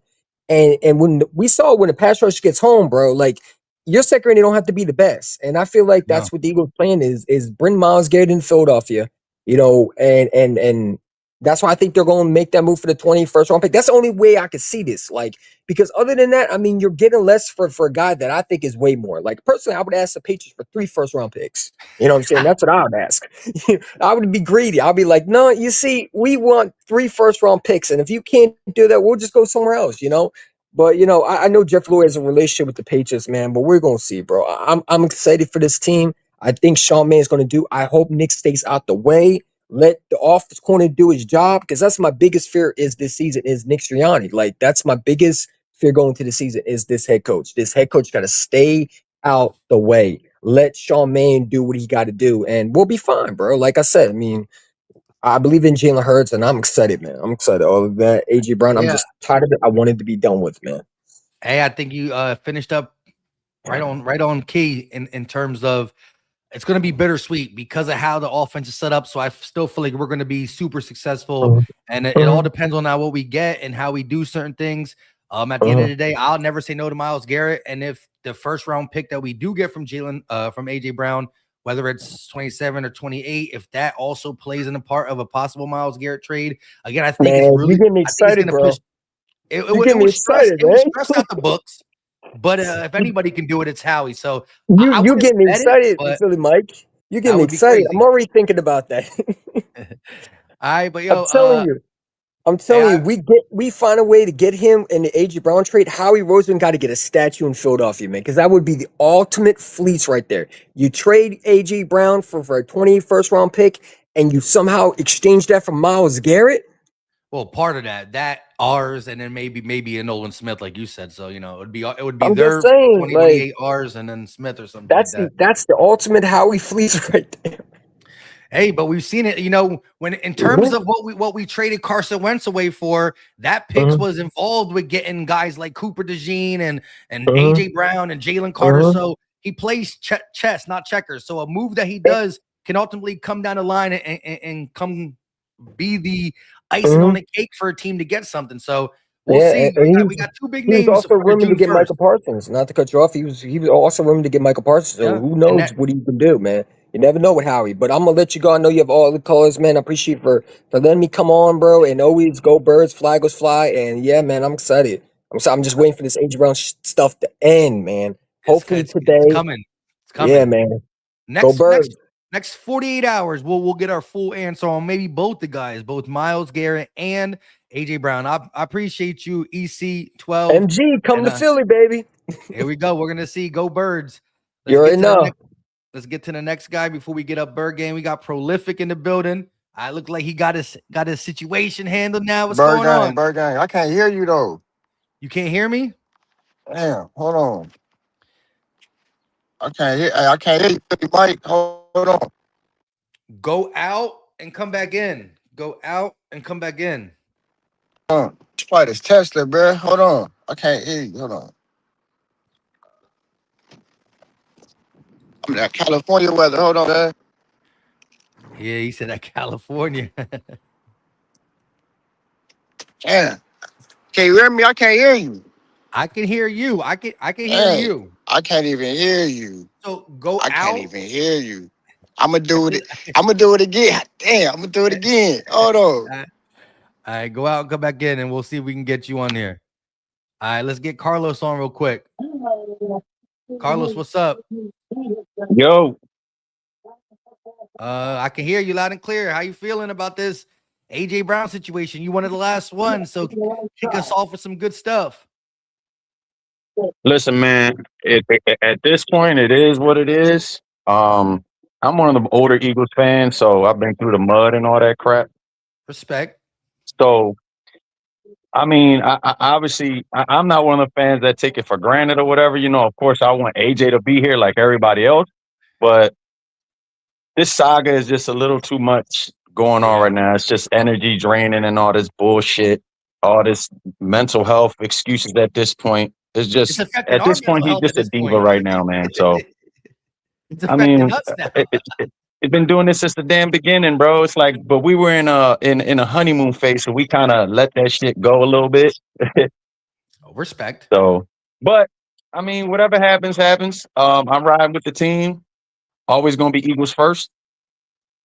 And good luck to him. him and his family. If he's got to go, then he's got to go, man. We got to move on. Yeah. It really comes down to that, emotions could be tied to it. We cannot fully want it or understand it in the sense of like X and O's. He's a good player, makes our team better. But I feel like,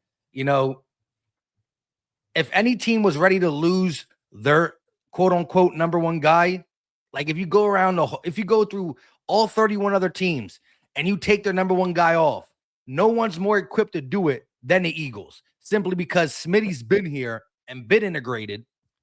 And That's then you go ahead and build up what we already built up via the depth at wide receiver, probably the most depth we've had ever, in the sense of, even the whole AJ Brown Smitty area, we've been top heavy. Now we got some decent depth throughout the whole roster. Mhm. And then you even get a guy like Eli Stowers. And when he came out, tight end, hybrid, he can run wide receiver routes. He got the body frame big like an AJ Brown, can Yeah. run some of them out routes and in routes like him. So in terms of replacing him and losing him, we're equipped, we're set up that way. And at the end of the day, when the Eagles are at their best, they're still more of a run team. So Yeah. that ultimately what needs to be fixed, the run game. The run game's fixed. Granted, we had 2 1K wide receivers in 2024 with the number one rushing attack. But the goal in 2026 got to be to have the running attack be back what it is. When that's the driving force, everything else follows suit, especially in a play action heavy system. Yeah, or I'm under loving the center new system. energy, man. I'm loving the new energy. It's a whole new system. It's a whole new regime. I have a feeling that Jalen is going to have a similar year to 2022. I don't think he's going to have the exact same year because it's going to be different, but I think his stats are going to really show people, and it's going to shut a lot of people up. Going to shut a lot of people up, even though they're going to move the goalpost again. Oh yeah, when it comes to Jalen. But they're just going to have to move it again. It's like, oh, he can't throw for 4,000. What if he throws for 4,000 this year? It's like he can't do it. He doesn't throw over the middle, but there's videos of him throwing over the middle all over the place.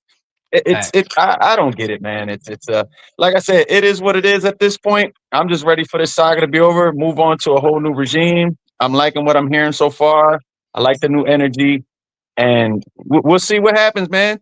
July coming up. This trade is obviously going to either happen or it's not. He's going to be here or he's not. That's all we know right now. So yeah. I mean, I've been hearing too many damn reports about what we're going to get for and what we're not. I mean, at this point, it's just like whatever, man. We'll find out when we find out, man. But anyway, Mike, I appreciate you, bro. Roots on 3, baby. 1, 2, 3, 1, 2, 3, roots. Yeah, Go love Birds. that. Can't wait to get back. That's when that's when it's about that time. When we got the roots going, it's Sundays, Crown Rizzy. Oh, it's gonna be a beautiful, beautiful season. I'm ready. And again, follow the tea leaves. I know he jumped up out of here, but I'm telling everybody, follow the tea leaves. Super Bowl, no Super Bowl. Super Bowl, no Super Bowl. So we're in the Super Bowl window. We gonna get Bergang on here real quick. I know he jumped up at the last second. He had one more thing to say. What's going on, Bergang? What's up, my guy? Streamer's doing something weird too because I heard you that whole time, but I didn't hear the guy the whole time. For real? Yeah, the whole time it was you talking and you were answering, but I didn't hear. Oh wow. Hopefully, The guy. hopefully everybody else can hear it. I don't know if anybody else noticed that or not. Was it just me back here on StreamYard? But yeah, man. Everybody's been saying a lot of good stuff, man. Like it's just that time. I do like the Myles Garrett thing, like I told you earlier. I like that situation where, maybe you can not give up so many first round picks by giving up players like AJ. AJ, they need a receiver over there. AJ will work out over there good. I know they say they drafted a rookie, but who cares about those rookies when you got AJ Brown? You know what I'm saying? He'll be the best one there, hands down. You're going to force feed him the ball. That'd be better for, Deshaun Watson or Sanders over there. So, and then also, Or wait, real quick. Even if according to, and I kind of liked what EC said in terms of if we're talking about Myles Garrett, which again I don't think it's going to happen, but there's a lot of speculation with him too. But in terms of that, if you wanted to kill 2 birds with 1 stone and still make AJ Brown happy, right? And so he doesn't try to refuse to go to Cleveland and play that thing where then Cleveland don't want to trade for him because he don't want to go there. Well, then you trade him to New England and use that first round pick with one of our first round picks and a possible player, then to go get Myles Garrett. So it would be like our 2027 first, New England's 2028 first, and a Nolan Smith, something like that. So you still use that first round pick in terms of doing it. So it's bang, bang. I told So you to it'd be like trade. a Like, three-way trade. It's not really, but Eagles fans wouldn't like it, but I told you to trade already, Mike. You know what I'm saying? AJ Carter. And a third from Myles Garrett. Listen, me and I need EC Garrett one and Carter actually. to be together. Do you No, know you how? don't. No, you don't. Listen, let me show you. Like they always say, follow the leaves, And even that reporter said that, something has been agreed on for a while. Who has been linked to us for so long now? It's been a Myles Garrett thing. The $31 million that we saved with AJ. I seen a report today. The Yeah. $31 million cleared up. You know what I'm saying? Like things are, he wasn't at beginning of OTAs this year for Cleveland. Jalen Carter wasn't at the beginning of OTAs for us. I think he came He's yesterday. rehabbing. Listen. And that's another point. I listen, guys. I know everybody gets mad when I say this, and it's not that 100%. It's not that I don't like JC. JC's awesome. You know what I'm saying? But I do can worry about his shoulders. I do worry that they put too much on him coming out saying that next Aaron Donald, because that makes fans like me think you got to produce like an Aaron Donald, and since he's been in the league, he's never produced like an Aaron Donald. You know what I'm saying? You can say last year he was hurt. He came out and said he was hurt, but you're still playing. At the end of the day, production is what matters. And Yeah. he's never lived up to that kind of standard no year. He's had some good games. He's had some, really good games. He had some pressures, but he's not that guy, dude. Like, and now you hear Jordan Davis getting moved to the 3 technique. You heard him say that in his press conference. Jordan Davis is who we want. I told everybody on my channel that I fully 100% believe Jordan Davis is going to be the best DT on our team from here on out. From here on out, whether Carter stays or goes, from here on out, Jordan Davis will. Because when we drafted Jordan, it was for the upside of being an awesome run stopper, right? Which he's always been, but that potential of being, with his freakish athleticism, his size, actually a DT that can get after the quarterback. And last year he started to show you that he is down at the right size where he can start doing that. And that's why the Eagles went out and paid him that big money. And that's why Big Banjo was asking him to play some more 3 technique. We got a Moro Jomo, man. We got freaking Vanilla Rhino. We need to see what he can do. We got Brian, who played some good snaps for us last year.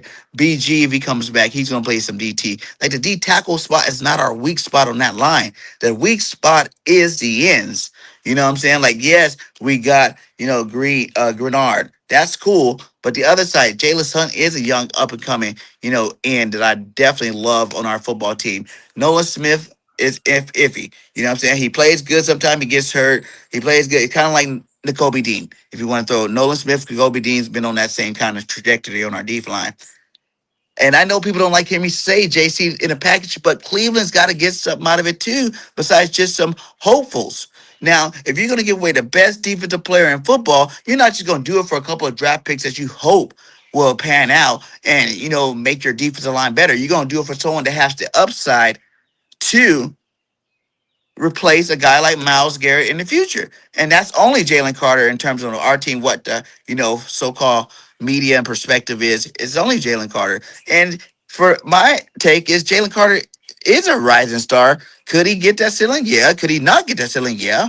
Could his injuries overcome him? Yeah. He could not be the best player we hoped him to be, or he could be that best player. Myles Garrett's the best player in football right now. You know what I'm saying? He got 3 more years easily of being the best player in football.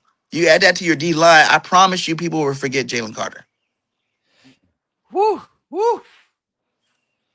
That's why you come to BT for some. I give you the hot takes, my guy. I give you like I said, if Jalen stays, I'm cool with it. But I'm just saying, the only way I see that trade scenario going down is you gotta give up a good player. You can't give up no Nolan Smith. You're not gonna be able to give up no Moro Jomo or no guy like that. Like they're gonna want players and they're gonna want freaking draft picks and players. That's why I say you might as well I know you said use the draft pick from the AJ trade, but you might as well give them something. It's up to AJ whether he wants to do it. Remember that we got rid of freaking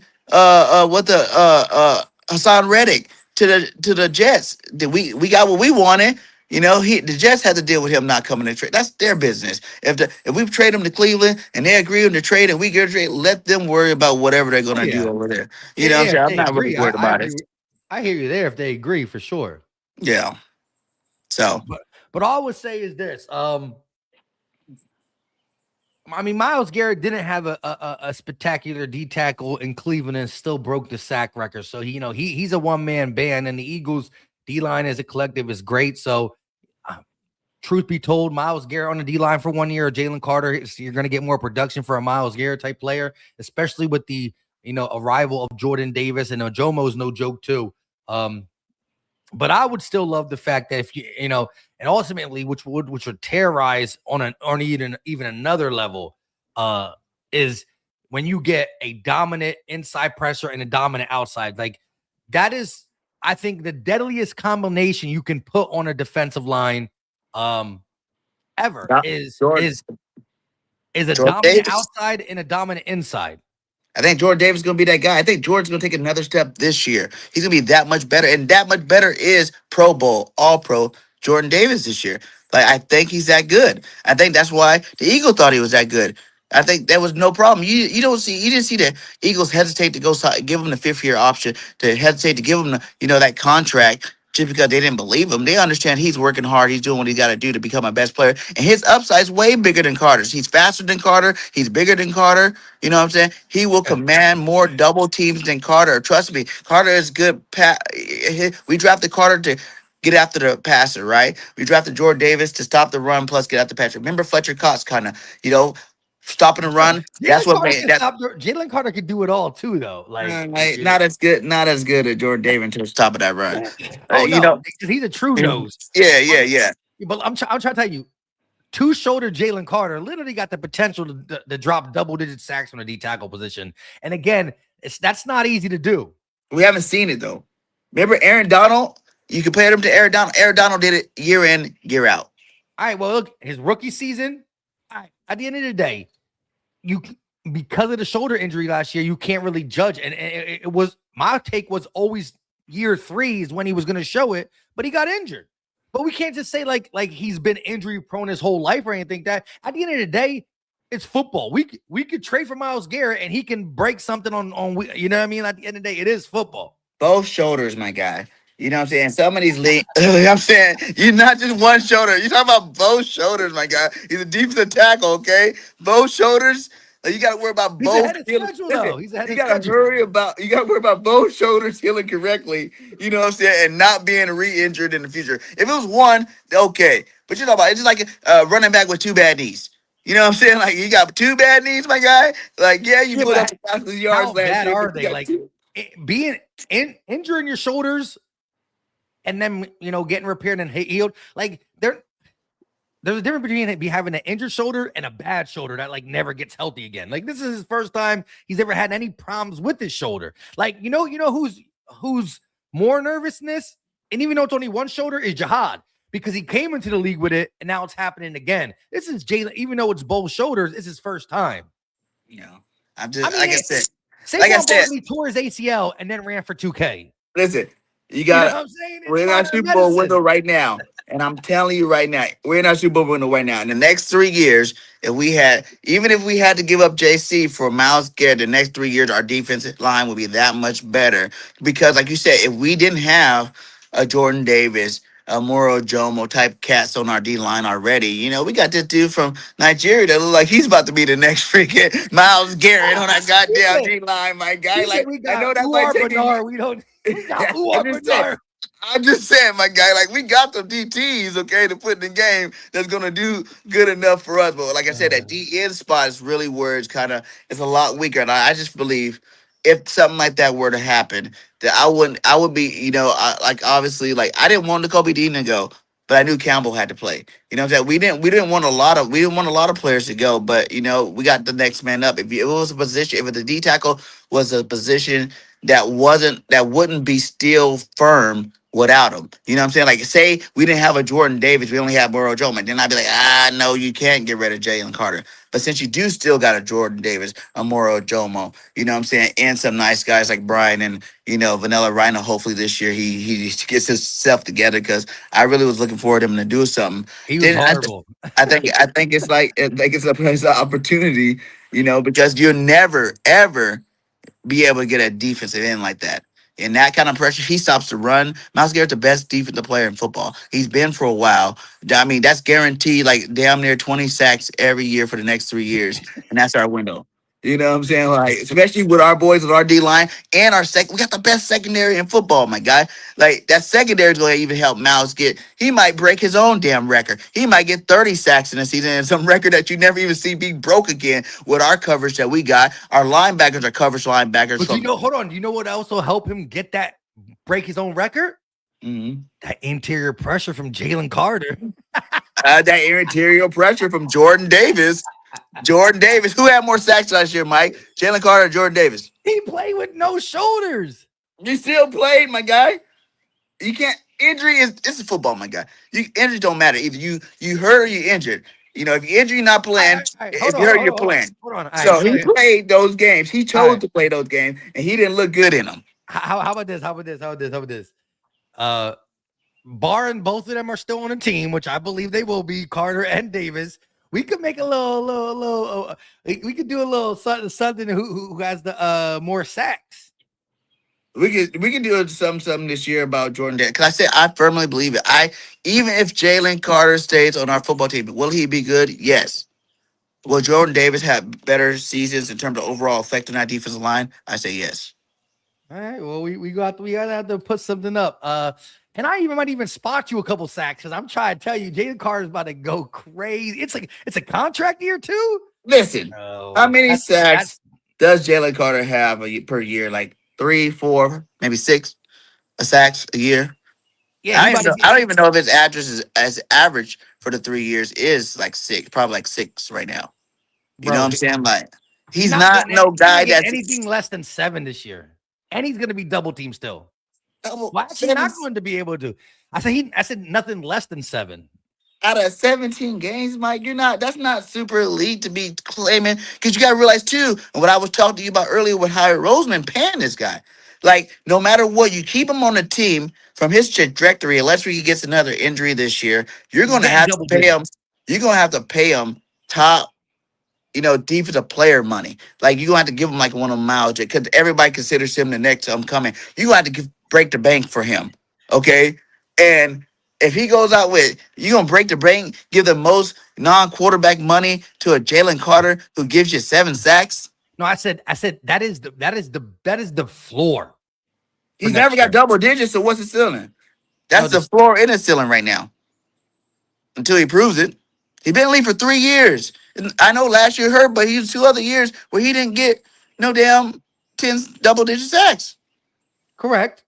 But year 3s is where he was going to get it until the shoulder. And if you're using that, year 3 is also a year that he ended up getting hurt and having one of his worst years ever.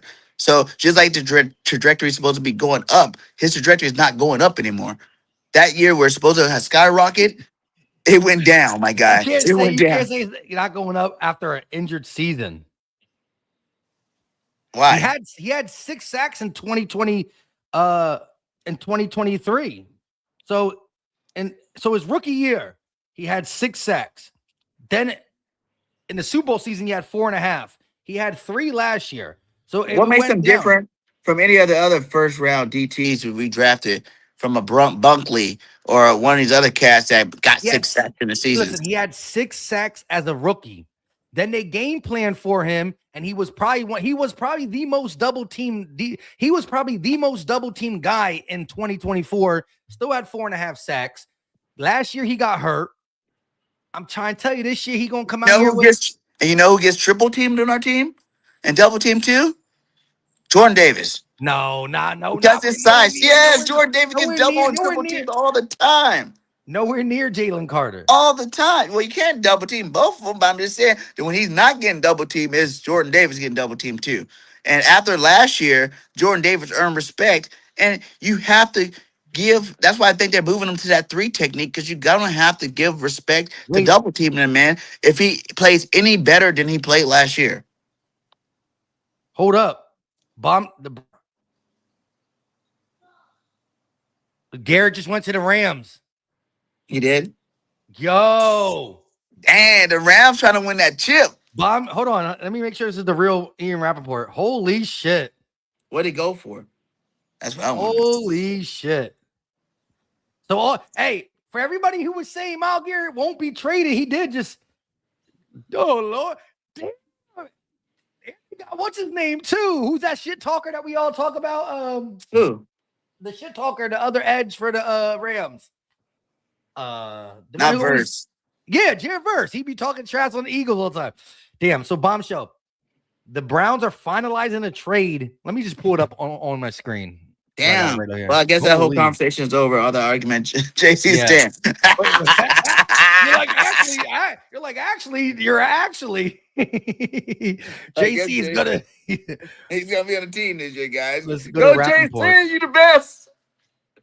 Generational talent. He's back. Double-digit sacks. All right, so let's see this. Holy bombshell! The Browns are finalizing a trade of defensive player of the year Myles Garrett to the Rams, and the shocker sources tell Parasol and Adam Schefter Cleveland would send Garrett to LA in exchange for a start. They're trading Jarrett Verse. Did you see what I'm saying? If we were to go get him, we would have had to Jarrett get Verse, first rounder and more. Yeah. So it's Verse, a first rounder. What's the other compensation? Let's see what the. Yeah, see, I understand the trade. You're gonna have to give up somebody. They're not just gonna trade it for. And that's why I was willing to give up Nolan Smith. And he's not good enough. He's not Verse. He's not no Jalen Carter. Hold up. What I'm saying is, look. So far it says Jarrett Verse, a first round, and more. Meaning the more has to be like thirds or fourths, because if it was another first, they would have included that. So if you're talking about Jarrett Verse, a first, and let's just say for the sake of a third round pick is another one, or Nolan Smith and 2 firsts. Jarrett Verse is a better player, but that's why the Eagles would have been giving up 2 firsts. Yeah, that could have worked, but I would think they would still want it. You listen, when you talk about Jarrett Verse now, that's the guy you can compare to being a freaking superstar in the league right now. Does his thing right now that teams are scared of right now. You would need to give a guy like that, because you're not giving up Myles Garrett for nobody. Like I'm saying, Nolan Smith would still not be good enough. Like that player would still have to been someone that can immediately impact. Jarrett Verse is going to immediately impact their defensive line right now, because he is a superstar in this league, one of the best, if not, top 5 in the league right now at his position. Bro, that's still crazy. Myles Garrett. I hate the Rams. I hate them too. But they gotta do whatever. We done beat them 3 times in a row, my guy. We're the Rams' daddy. Okay, Yeah. They need to do something. They're like, this is not working. We need to go give Myles Garrett the best defensive player in football. We have to stop the Birds. God damn it! It's all right though. You know. At the end of the day, Myles Garrett still got to go against Lane Johnson for at least one more year, type shit. Yeah. I never was worried about Myles Garrett in the first place. You know what I'm saying? He is the best defensive tackle. But when he go against Lane, Lane's his daddy. And Lane's everybody's daddy, okay? So, hey, good luck over there with the Rams. We're still going to keep sweeping y'all asses every time we play you. And good luck with that, man. I think he definitely got they got a good deal, though. They got back.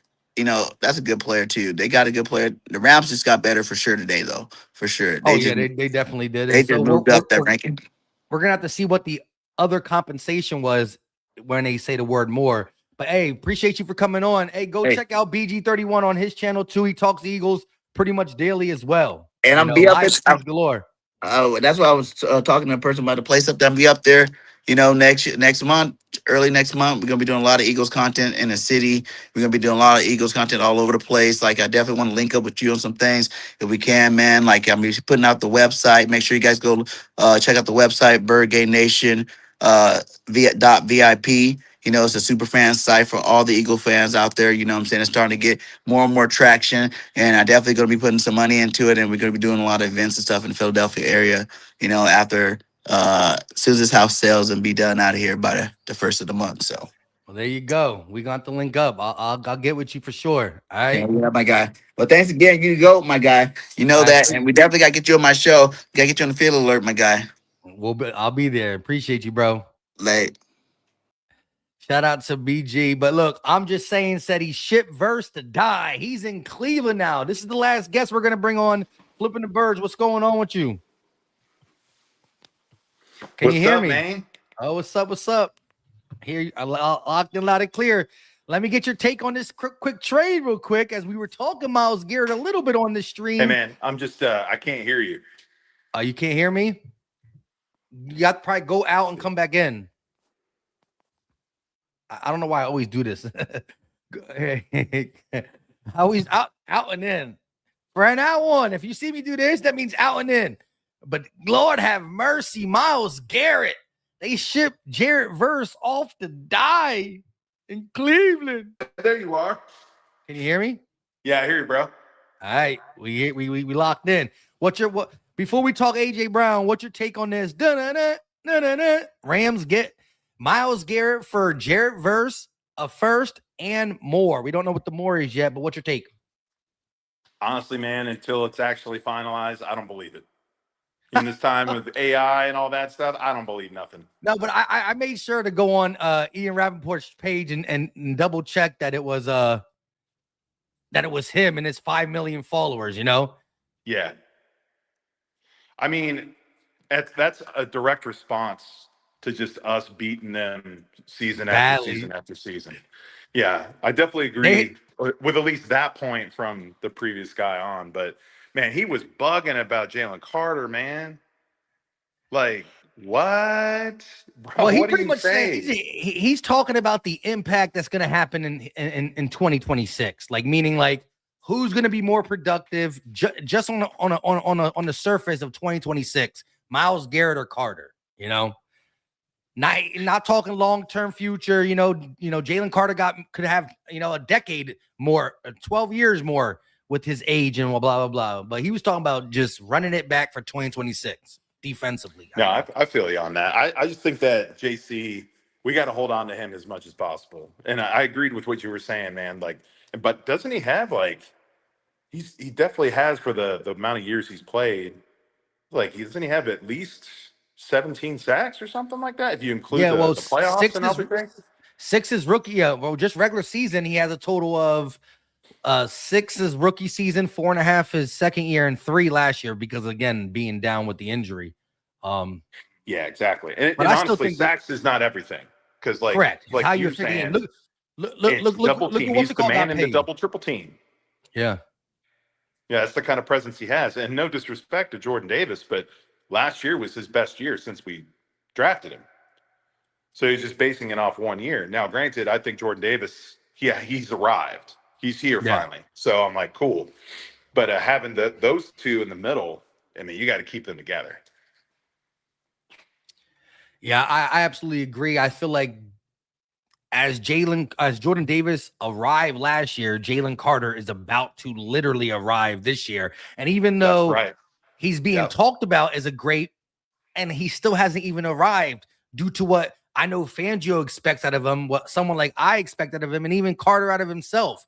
Again, I honestly feel like he's going to be the D tackle that can get double-digit sacks.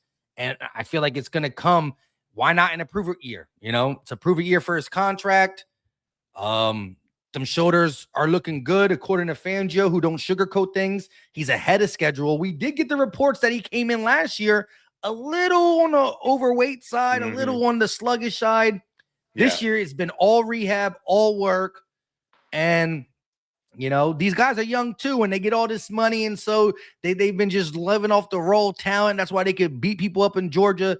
I feel like he's going to be locked in. And, each year I think Fangio's done a good job putting his fingerprint and not just making his defense good via X and O's, but, straightening these guys out. Minus, Nolan Smith going crazy on the road. We'll see what all transpires in that. But I feel like Jalen Carter understand, like, man, I was the 8th overall pick, 9th overall pick. And they're exercising, and they're exercising my 5th option. There's some shit I gotta prove. You know what I mean? Yeah. Like 9th overall picks get extended right away, not exercised. Like I understood Jordan Davis's because of he hasn't really proved it. He was our situational run stopper only. But at the end of the day, Jalen Carter, that's a smack in the face. I was the 9th overall pick and I'm getting exercised. I bet. Yeah, it's just pure motivation. Just watching his videos and stuff of him rehabbing, I already know this is going to be the double-digit sack season. Like it's already going to happen. I'm going to just guarantee it right here. I respect it. In terms of AJ Brown, what's your final take on that with possibly his departure within the next 48 hours? officially can be done in a couple hours. But what's your take on that whole situation? I mean, there's just still a lot I think that we just will never know. Or it'll be like a 30 for 30 in like a decade or two. We'll find out some details about it. But honestly, I think a lot of this was media driven. The Philly media is absolute. They're clowns, like all of them. And I only get my news actually from YouTube now. You, Philly 500, Lord Brunson, Josh Davis, Thomas Mott, all you guys, you inform all of us. You guys are the true Eagles media, in my opinion. But I definitely think that the media, they wanted to hit AJ out because of last season. Now, was I pissed with AJ last year? I was, but he's such a great talent. He's one of the best receivers in franchise history. So I figured, well, this year there was a mixture of his attitude and Patullo with the offense. I think AJ was more upset about Patullo's offense than he really was with Jalen and with other members of the team. And I think it's easy for the media to run with a narrative that, the media doesn't like Jalen Hurts to begin with because he doesn't play into their BS. He just he tells it like it is. He's stoic. He's a leader. They don't like that. And they were like, well, we're just going to run with this narrative, even though we can't prove it, that AJ and Jalen, there's a rift. Granted, things can be deceiving when you see things and all that. And yeah, he wasn't at his wedding, but I don't really give a shit about all that. I care about what you do on the football field. So I'm like, cool. AJ can stay or go at this point. I was beating the table for him to stay, but it's entirely up to him if he wants to stay. We haven't really heard from him. So that's why I'm still like, we're still in the dark if you really think about it. You could say all day, they had something playing with the Patriots or whatever. We don't know. And today we might get an answer. Honestly, I don't think we will. I really don't think we're going to get an answer until July. I think they are going to push this out far. Would I like that to happen? No, but that's just my prediction. I think it's going to keep on going because it's good for the news cycle. It's good for the NFL media to have this continue to play out. But now with this breaking news you mentioned with Myles Garrett, maybe it does get done because this is going to be the new hotness when it comes to the media. So I don't know. Yeah. I'm on along the lines that I think it's going to get done sooner. Probably not today, but I think within the 48 hours. And again, I'm with you. Up until the draft, even though we were still making moves, Hollywood Brown, Dontavian Wicks, up until the draft, I was in denial. I was probably one of the last ones, Yeah. I had content creators even text me, 500 LB. Some of these guys like, bro, you really, I'm like, I still am holding out hope, and it is. I'm a person that respects everybody's opinion, right, wrong, or indifferent, agree and disagree at times. But the draft was there was no going back after that to me. Not only do you get a receiver, you trade up, then your second round pick is a tight end. Granted, it's a tight end, but it's a playmaker who embodies what AJ does across the middle, in terms of how he runs his routes. He's a very smooth route runner. I mean, he was only playing tight end for a couple years. He was a quarterback converted. So sky's the limit with him as well. And it just looked that way. Sean Mannion not really talking about it.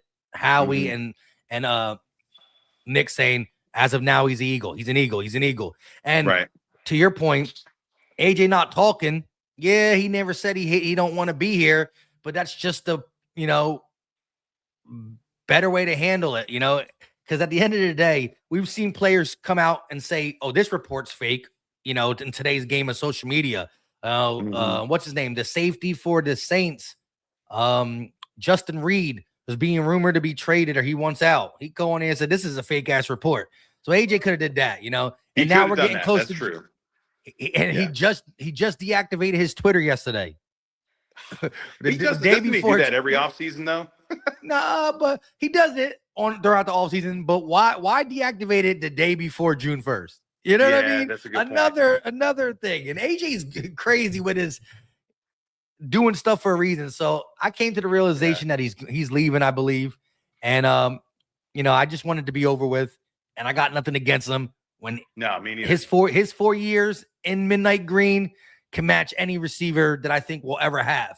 And even though I think Smitty's going to start climbing the ladder to be what AJ was, and maybe he has the potential to be better, I still got to see it. I wouldn't put it past him, but still right now, AJ's 4 years was the best 4 years I've seen of any Eagle wide receiver, so I'm going to give him that credit and that credit and that's going to hold all the weight that I need for it, the winning we did with him and all that. And so I'm going to just see what happens. I'm always going to peek back in on whatever team he's on and see how he's feeling. Let's see these press conferences. Then is he happy? Is he not? Does he miss us? Does he not? I'm gonna check in on him like stalking an ex, blah blah blah. But it is what it is, and I do feel good. And I think the best way to put it is look what happened when we left Andy Reid. Andy Reid went on to be successful, but so did the Eagles. And he's still a good coach. Like AJ's a good player, but it's time. Yeah, I mean, if you put it that way, it's definitely time. And with all the receivers and the pass catchers that Howie's brought in from the draft and even before the draft, I mean, it was kind of signaling it. Now, Howie's always said in the past, like he's always wanted to upgrade that room. So I read that, was like, okay, well, you could have those guys behind Smitty and AJ for sure. But then it just, with Mekhi Lemon, which I was there, by the way, at the draft in Pittsburgh when that happened. And let me tell you, dude, the amount of booze that I received walking out of there the first night was outrageous. Like they were pitchforks and torches, man. And they wanted us bad. But yeah, that was really fun to see that. But you make a good point with Lemon and Stowers and stuff. But I think we'll be okay.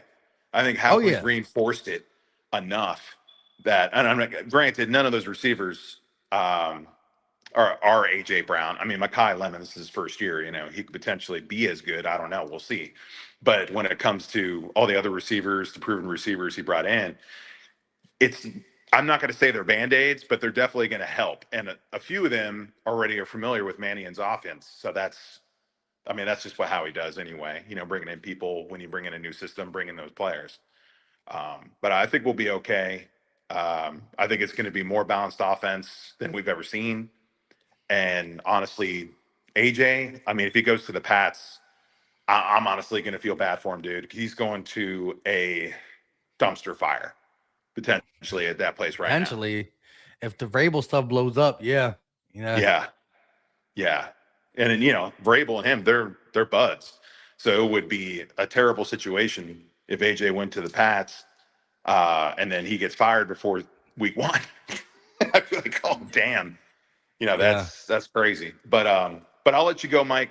I got to photograph this house. I'm a real estate photographer, so I got to get going. But I just wanted to call in real quick, bro, and keep doing your thing, Mike. I appreciate it. Great takes, and appreciate all your support, commenting, and always coming through, showing love to all the Eagle content creators. Yes, sir. Have a good one. Be easy. Go Birds. Go Birds. There it is. Flipping the Birds, giving his two cents. I love what he was saying for sure. Talked a lot about AJ Brown on here. I invited a lot of people on to give their goodbyes, their thoughts, their opinions, and we've heard a lot of different opinions. I agree with them all, okay, because at the end of the day, the emotional roller coaster of this situation has been crazy. But let's talk about this for a quick second before we get up out of here. No more callers. But man, so the Myles Garrett speculation, people were saying anybody saying Myles Garrett is going to get traded is stupid. Cleveland's not trading him. There were 2 teams rumored, the Eagles and the Rams. And literally, the Rams got it done. Myles Garrett to the Rams for a first-round pick, Jarrett Verst, and more. Let's see if any more compensation has been up. Holy snaps. That's crazy. With the trade, Browns will have 2 first-rounders in the celebrated 2027 NFL draft. Again, so we don't know what the more is. So right now, again, the Browns get Jarrett Verse and a first plus more, and the LA Rams get Myles Garrett. I agree with anybody who said when the callers were here that this is the Rams trying to compete with who? The Philadelphia Eagles. Because at the end of the day, we've beat the Rams every time we played, regular season, postseason, and they got a game plan and or do what is best for them to beat us. It's just crazy that we started this day with the rumors that Myles Garrett could be traded post June 1st, simply because of the restructured deal that was done early in the offseason. People were under the tweet saying that is cap. Myles Garrett is not being traded. Cleveland don't want to trade him. Blah, blah, blah, blah, blah. Now, he didn't get traded to the Eagles, but today they were talking about Eagles-Rams. And if I think Howie did a little swing, he definitely swung. Howie swung, but the Rams swung bigger. Jared Verse, a first and more. I want to know what the more is. It can't be another first, or they would have said it. So I'm guessing maybe a third or fourth, maybe a second. It's a pretty big deal, though. Wow.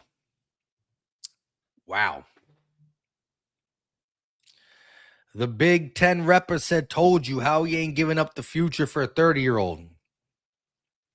According to reports, we were in on it, though. I don't know. Maybe we weren't. Myles Garrett finally traded from the Browns, and he goes to the LA Rams. The sack leader, defensive player of the year. Joseph Philly Mike Ty Simpson, the Rams rookie backup quarterback, is most important player for the Rams. Stafford is getting old. Yeah, I mean, they did extend Stafford, but he is getting old. And the future, I guess, is Ty Simpson. But they did extend him, so the future will start later than sooner.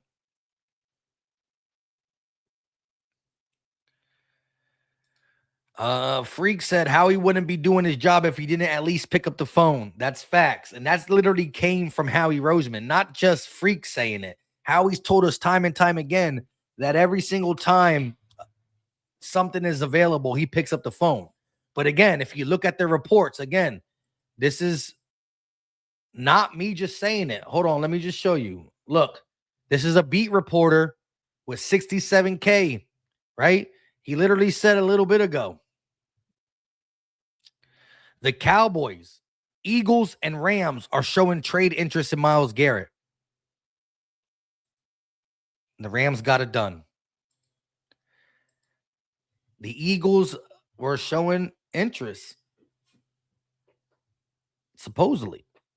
Tiffany said Howie, it's Tremaine Roseman is the GOAT.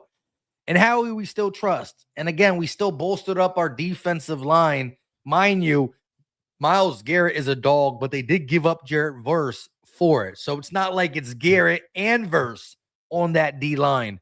Although I do like their inside pressure too. Their deep tackle position is nice. One thing I got to say about Myles Garrett is this man has broken the sack record while having no interior real rush. Like, who's on the Cleveland Browns interior line? I don't know. Nobody of substance. So now Myles Garrett is on the Rams D line, who does have interior pressure. He going to be a problem. The good thing is Howie Roseman, or I should say the Eagles, still have Lane Johnson.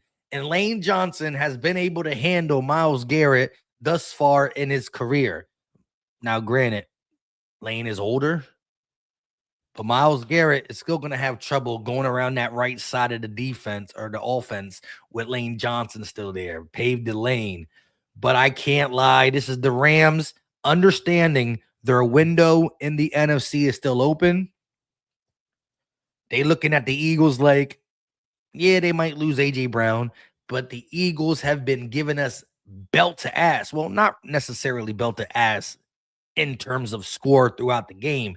But the reason I use the word belt to ass is because when you're 0-3 against a team in your conference over the last couple of years, you feel like the mountain is too high. We beat you in the regular season twice. We beat you in the postseason. You start to say, how can we beat this team? Whether it's by 3, whether it's by 1, whether it's by 7. It's not really the fact that we getting whooped by them in one singular game. Is just that we can't beat them in multiple games. So the Rams go out there and waste another draft pick. Not waste, because that's not waste. This is the defensive player of the year. But as Tiffany said earlier, the Rams don't give about their draft picks. Lord Vaughn said, hand us the trophy if we finesse Gonzo. Just need him for 2 years anyways. Sheesh. I mean, I'm already hype on the Reek Woolen pairing with Cooper DeJean and Quinyon Mitchell. I don't even know if we got room for Gonzo, but at the end of the day, there's 2 positions that I'll never say no to. You can never have too many defensive linemen, and you can never have too many corners. You can have too many safeties. You can have too many linebackers. But you can never have too many corners, and you can never have too many linemen. You need that. Shout out to Maurice. Shout out to Maurice with a $2 super chat. We can trade A.J. Brown to the Browns to get Verse. Oh, so we still trying to get a pass rusher. Maurice said, I want more pass rushers. I'm a big fan of Jonathan Grenard. I think that he fits well in what we want to do, the way we want to rush the passer. I feel like that gives us the 3. Look, Jonathan Grenard, Nolan Smith, Jalix Hunt as your top 3. 2 starters and a rotation piece. Then you got Arnold Ebiketie, who I think is going to be underrated, as Tiffany said earlier. I saw that comment, Tiffany. Great minds think alike. And let's not close the door on Brandon Graham, who can play inside, outside. He might want to come back. But I will never say no to more pass rushers. Mojo with a $5 super chat. Homie single-handedly kept the Browns competitive. This is a big problem. You ain't lying. The only reason the Browns have always had a top defense is because of this man. We don't even know how good Denzel Ward is. We don't even know how good some of these cornerbacks are for the Cleveland Browns. They single-handedly got gifted quick passes due to the pressure that was put on by Myles Garrett. But I will say this, Mojo. Myles Garrett is a game changer, a game wrecker. And I will agree with you that he single-handedly kept the Cleveland Browns afloat. The Rams are no joke. But again, we play them one time in the regular season and possibly one time in the playoffs. And as long as Lane Johnson's healthy, as much as I rock with Myles Garrett, the game record, I feel like Lane in a game or 2 sample size can at least, if not body him, because that's a tall task, we can slow Myles Garrett down. We are set up with a healthy Lane Johnson equipped to slow Myles Garrett down. But it's definitely a lot easier to slow down Jarrett Verse than Myles Garrett. And at any time, he could wreck a game, force fumbles, fumble recoveries, multiple sacks, picks. Not him really intercepting it, but Myles Garrett beats somebody so bad, Jalen Hurts gets rid of it early because he don't want to get popped by 95. And then you got the defense running it in for 6. So I agree with you, Mojo. And I like how Mojo's coming. He's not going to come here and poo-poo this. And I'm not poo-pooing this. This is a really big move by the Rams. But the Rams are doing this type move because they know who they got to beat. Granted, Seattle's the defending champs. We're going to put respect on Seattle. The Rams got to get over to Seattle. But the Rams also got to get over that Philadelphia Eagle hurdle because we beat them the last 3 times we played, and one of them was part of the reason why we got jewelry. We went through them, and they were our closest competition that year. Braden Fisk, that's who I was talking about. They got Braden Fisk in the middle, and I will co-sign that too. Shout out to a Warrior's Rage. Myles Garrett was a game wrecker, game changer, breaker of the sack record with no interior pressure over there in Cleveland.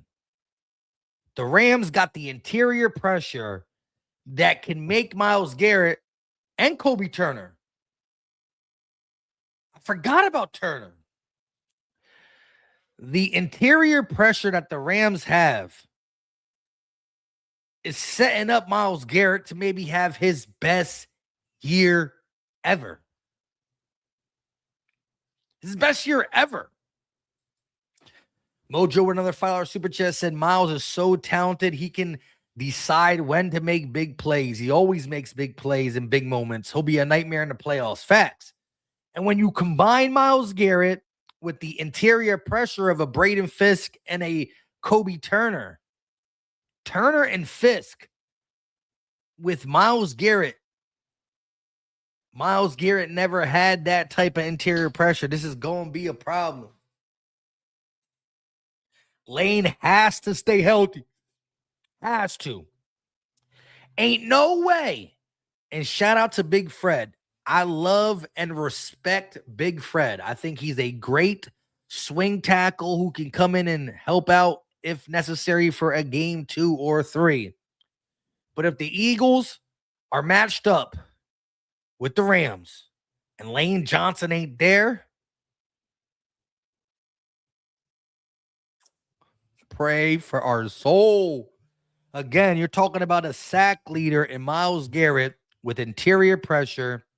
You can't fully double team Garrett or Fisk, Turner, and the other crew members are going to go eat too. And if we don't have Lane, for whatever reason, knock on fake wood, mercy on our soul. Hustle reacts with a $5 super chat. That's not crazy idea. Trade A.J. Brown to the Browns for Verse and send Nolan as well for a later pick. Well, see, here's the thing, though. I didn't want to just trade for an edge rusher to trade for an edge rusher. And Jared Verse is he's a good edge rusher. Top 10, maybe. I would have to go down the whole list of edge rushers and see where I rank Jared Verse. He's up there. He is young. He is talented. No ifs, ands, or buts about it. But I didn't want to just trade for an edge rusher just to get an edge rusher. The reason I was talking about Myles Garrett is because he's just a different breed. And the same way I'm talking about Braden Fisk and Kobe Turner as interior pressure that Myles Garrett never got afforded to play with, what do you think Jordan Davis and Jalen Carter is? So that's why I always said that trading for Myles Garrett, who is the best defensive player in football, who is the sack leader, broke Michael Strahan's record. We're not just getting that guy. We're probably getting the better version of that guy due to the other talented Eagle defensive lineman. Jalen Carter was like a top 5 D tackle in terms of getting double teamed. You can't double team Jalen and Myles and Jordan and Nolan or Jalix.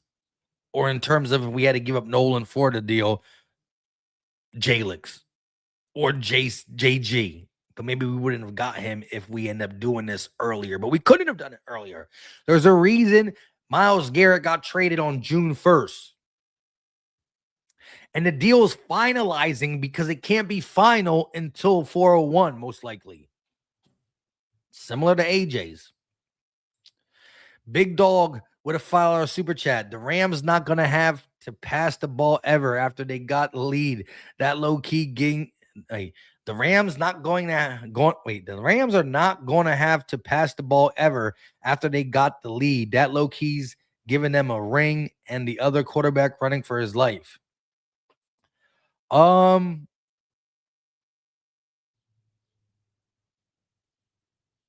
yeah, I agree. When the Rams take a lead on a team, the only way the other team is going to get back into the game, if the Rams are up 10, holy sh! The Rams are up 10, and it's the third quarter. Other teams got to pass more than run.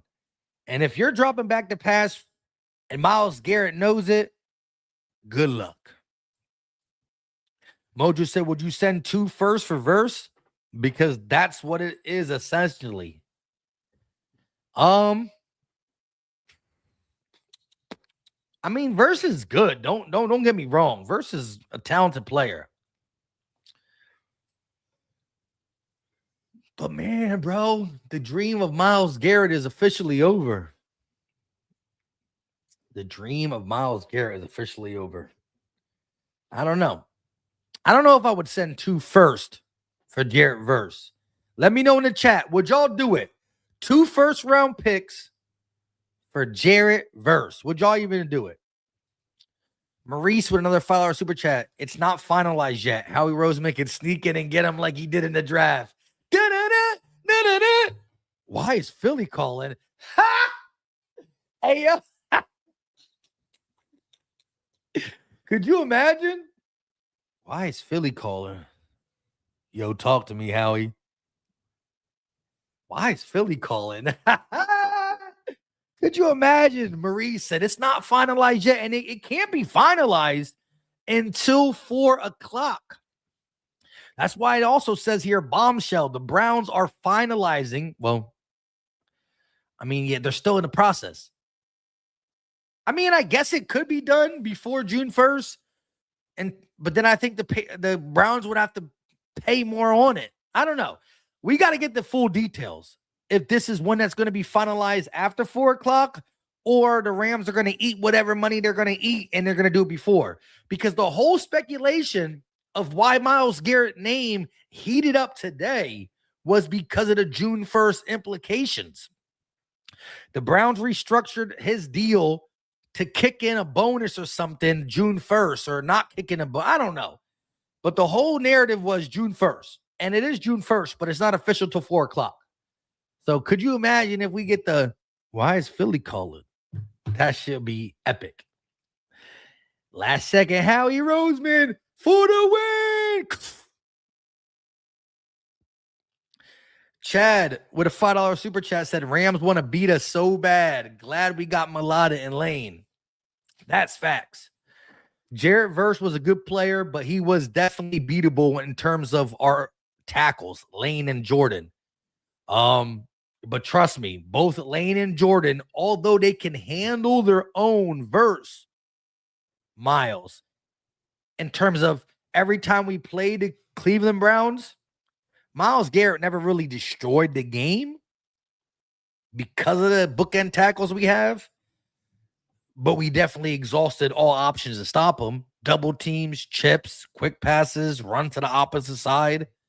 Like, we didn't run at Myles, or we didn't throw at Myles, or we didn't roll out to Myles' side. And now we got to play that in the NFC, possibly in the playoffs. We automatically play him in the regular season. The only thing I can say, Chad, is please, God, football gods, do not allow Jordan Mailata or Lane Johnson to even be hurt for that game, at least. If Lane got to miss a game or two in the season, let it be versus the Cowboys or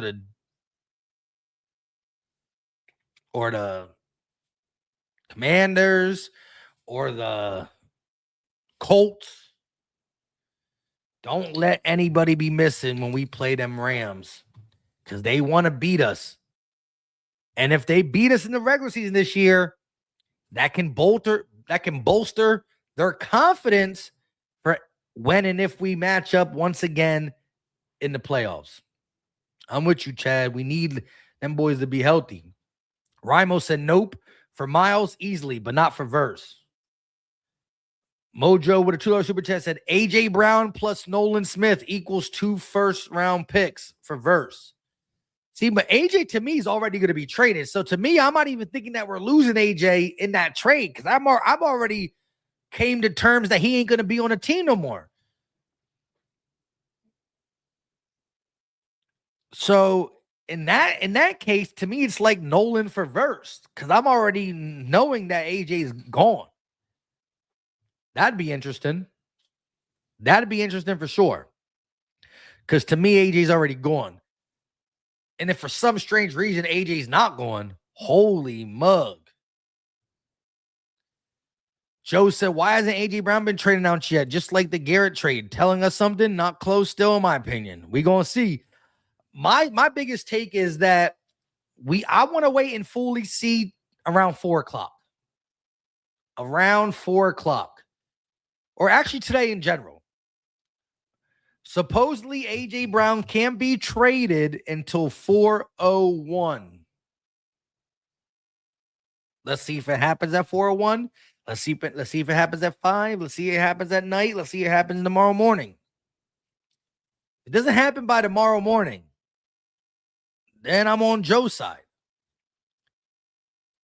In terms of this Browns trade, all speculation was wait until after June 1st because it helps the Browns out via money-wise.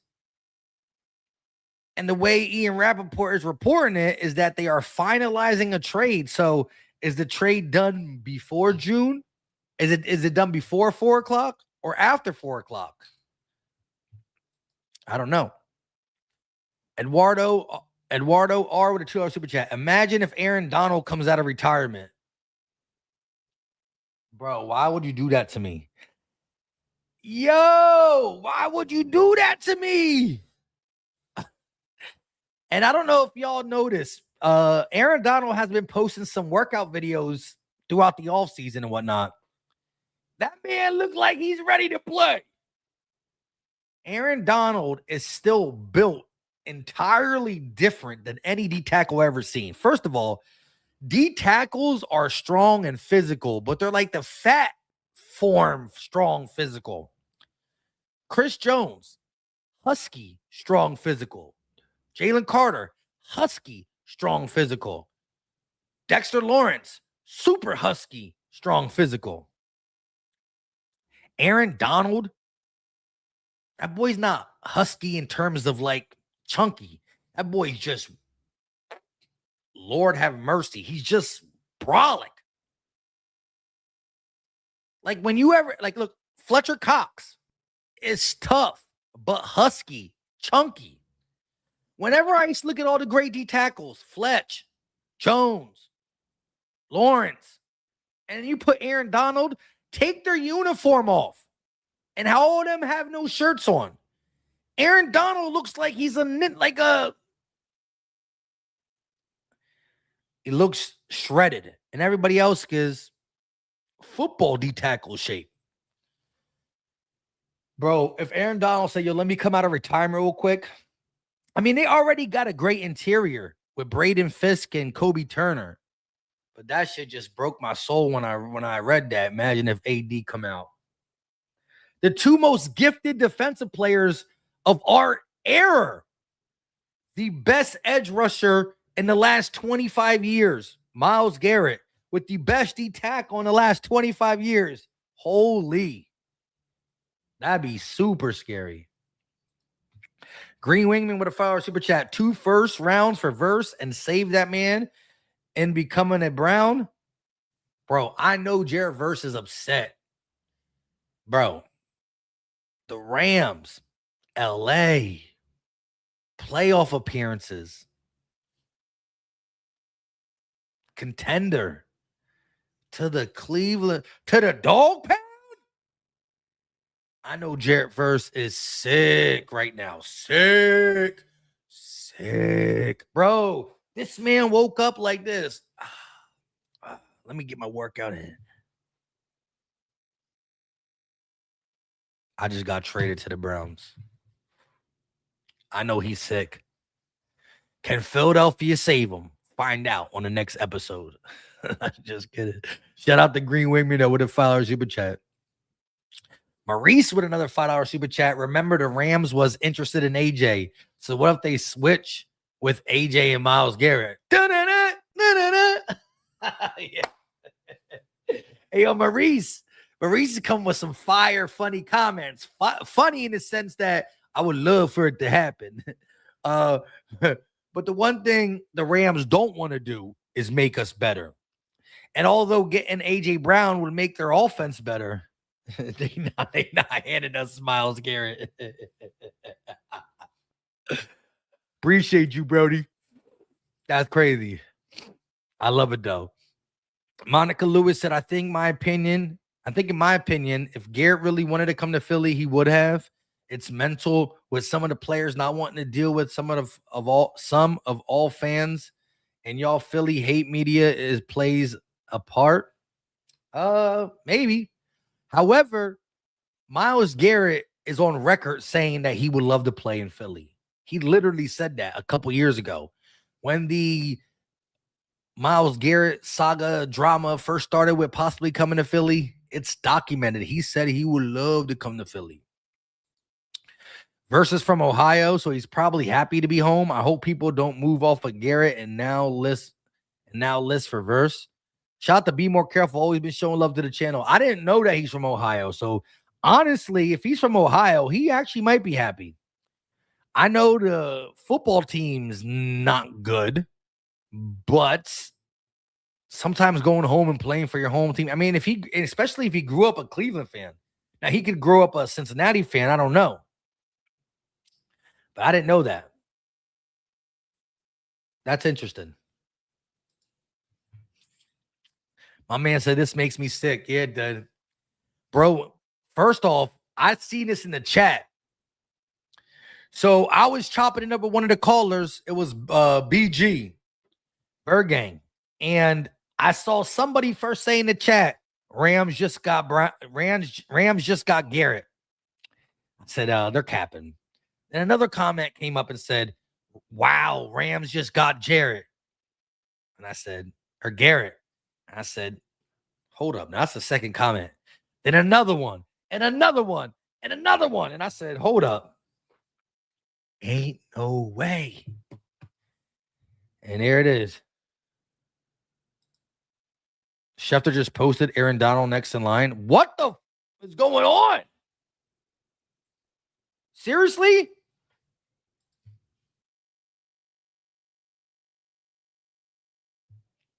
No, he didn't. The Giants are signing Chiefs former chief wide receiver Juju Smith-Schuster. Damn, the Giants have added Odell Beckham Jr., Braxton Berrios, and Juju Smith-Schuster. Oh, shit, he did post it. But he's saying next in line, like the next.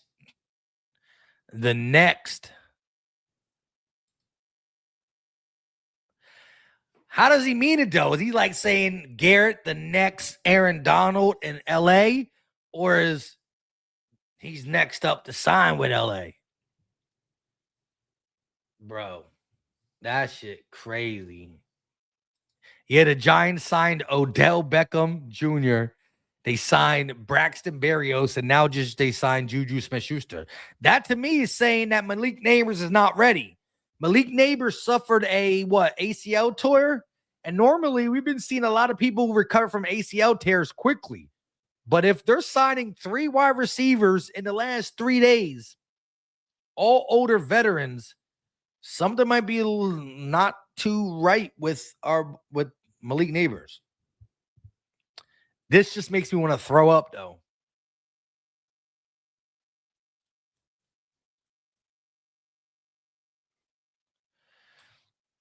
T-Baby said, that's how I took it. Like next Darnold for LA. It better be like that. Schefter better be saying like next in line. We're going from Donald to Myles Garrett. That better be it. But I'm telling you right now, Aaron Donald is still in shape, dog. If BG could take a year out and come back, Aaron Donald is a freak of nature too.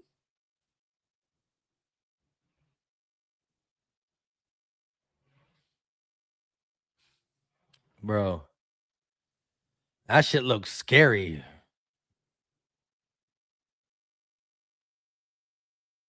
The media does stuff like this on purpose for clicks and traffic. That's true. That's true. Were you talking about this or AJ? Because I mean, he's out of here. I think so. I think we all do. Well, not all of us. That's crazy. We've been live for 2 hours and 50 minutes. Wow, this is the longest live stream I did in a minute. We've been live for 2 hours and 50 minutes. If I didn't have to go pick up my kids for school, I'll just stay on this until 4 o'clock. You know what I'm saying? Bro, I'm not used to the news not talking about the Eagles, either glazing them or hating on them. Now they glazing the Rams. LOL, it's weird, right? We either getting glazed on or hated on. Now here come the Rams. They trying to spark up this. Aaron Donald, keep your big ass home. We don't need you back in the league. Stay home. You better stay home. He's so good, I'm sick. Yo, Myles Garrett is a dog. I mean, he's the best defensive football player. I can't cap. Oh, shit. Tay said Aaron Donald's cooked. Nobody's scared. Jeez. Philly Mike is glazing him too. It's weird. This is Philly, not LA. FLA. I'm not glazing them. I'm saying this would be a scary duo. We're talking about the best at their positions in the last 25 years. Nobody's saying it's happening. And again, if you were here 3 hours ago with the real Philly Mike supporter, you know what I'm saying? You would have saw that we were talking heavily about the Eagles and their possibility in getting Aaron Donald. Because it was reported at first that the Eagles were in on Aaron Donald. Jose said, Mike, stop saying that. AJ staying in Philly. Hey, Jose, if AJ stays in Philly, I'm shouting you out. You one of the first persons I'm shouting out. You one of the first people I'm shouting out. Hey, shout out to you, Julian. It's all good. You know what I mean? Hey, look, I'm gonna keep it real. Myles, listen, I was one of the Eagle fans that would have been going crazy right now if we were the ones who got Myles Garrett. If we got Myles Garrett, then you would have seen glazing. Jeez, pause. All I'm saying is the Rams needed to do something big to beat the Eagles, and I can't cap. This is big. They got themselves the best defensive player in the league. I gotta give them credit. They going in. Is it enough to beat the Eagles? Find out on the next episode of Dragon Ball Z. It is always go Birds. Nobody got Garrett yet. 4 o'clock gotta come. Ain't no way AJ staying, says T. Rompo. He said he just deleted all his social media accounts. That's never a good sign. Yeah. Now, he's always deactivated his Twitter and stuff at times throughout the season and during the all season. But for him to deactivate it a day before June 1st, that's that's iffy. Eagles to the grave said not only that, but Donald joked years ago he'd return to play with Myles Garrett on a playoff team. I didn't know that. I didn't know that. I didn't know we said that years ago. Loopy said, maybe I'm crazy, but I think JC will be better than Miles next year. Hey, I love the Eagle optimism. And I think Jalen Carter is going to get double-digit sacks next year. But Myles Garrett with an interior pressure, like the floor got to be 15 sacks for Myles Garrett. Pending health, the floor got to be 15 sacks. He broke the sack record in Cleveland when they had nobody else on the D-line. That was my biggest reason why I wanted Garrett in Philly, because Garrett in Philly with Jalen Carter and Jordan Davis in the middle would have been something unstoppable.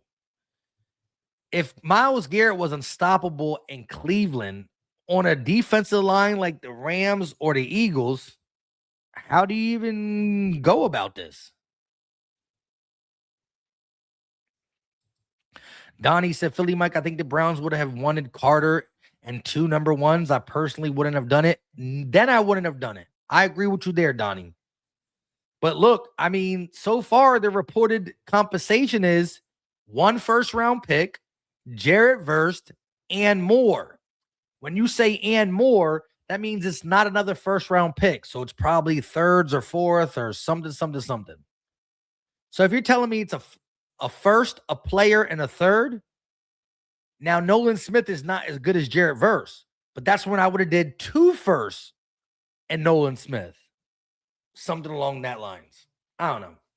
But it's over with. Well, it's not officially over to 4 o'clock. But man, did the Rams go out there and swing. Anthony said Big Dom needs to drive to AJ's crib and tell him to tighten up for 1 more year. Damn, Rams going all in. Hey, yo, tighten up, AJ. Rams just got Myles Garrett. We need you for 1 more year. Lock in. Shit. Yeah, you locked in, says, shout out to my guy Angel. Tiffany said, GM Andrew Berry on Myles Garrett trade to the Rams. Nothing is final at this point. We are in discussions for a potential trade. Get on the phone, Howie. I'm just kidding. Where do you see that? Tag me in it. Tiffany on Twitter.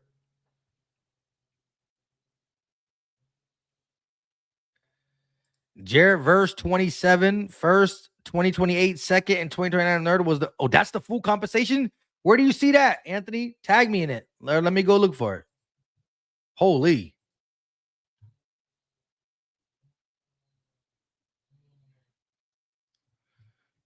Where's the full compensation? Where do you see that, Anthony?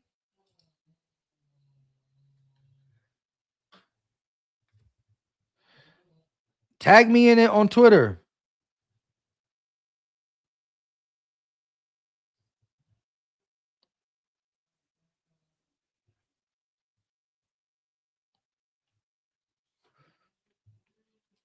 Wow.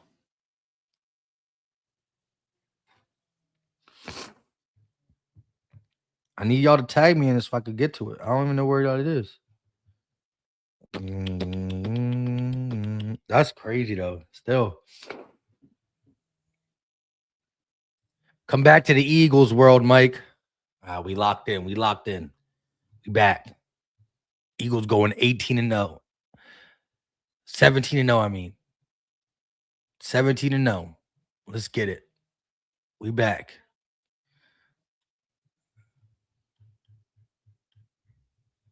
Come back to Eagles world. Let's go back to our Eagles trade or Eagles signing. The Philadelphia Eagles sign.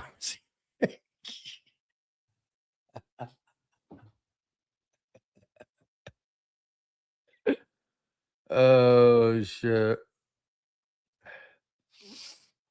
Rams got finessed? Really, Southside? Interesting. Oh, you right, Dan. You right, Dan. We talk about 21-0. What we talking about? We talking 21-0. 21-0 and get another one of these bad boys. You know what I'm saying?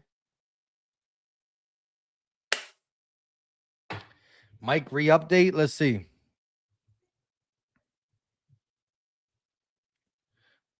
Re-update what? I like the championship belt.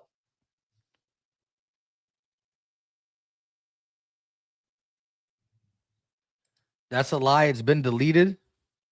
What's been deleted?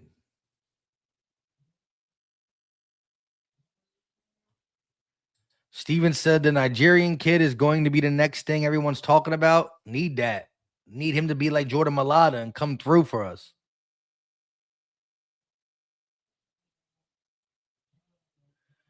The Big 10 repa said Cleveland either wanted Carter or Hunt from us. So the answer is no. Adam Schefter update? Seriously? Let's see. Oh, here it is. Full trade terms per ESPN source. Rams receive Myles Garrett. Browns receive Jarrett Verse, a 2027 first-round pick, a 2028 second, and a 2029 third. Oh my God. Holy shit. Holy. A first, a second, and a third in consecutive years. A first, a second, and a third in consecutive years, and your best pass rusher.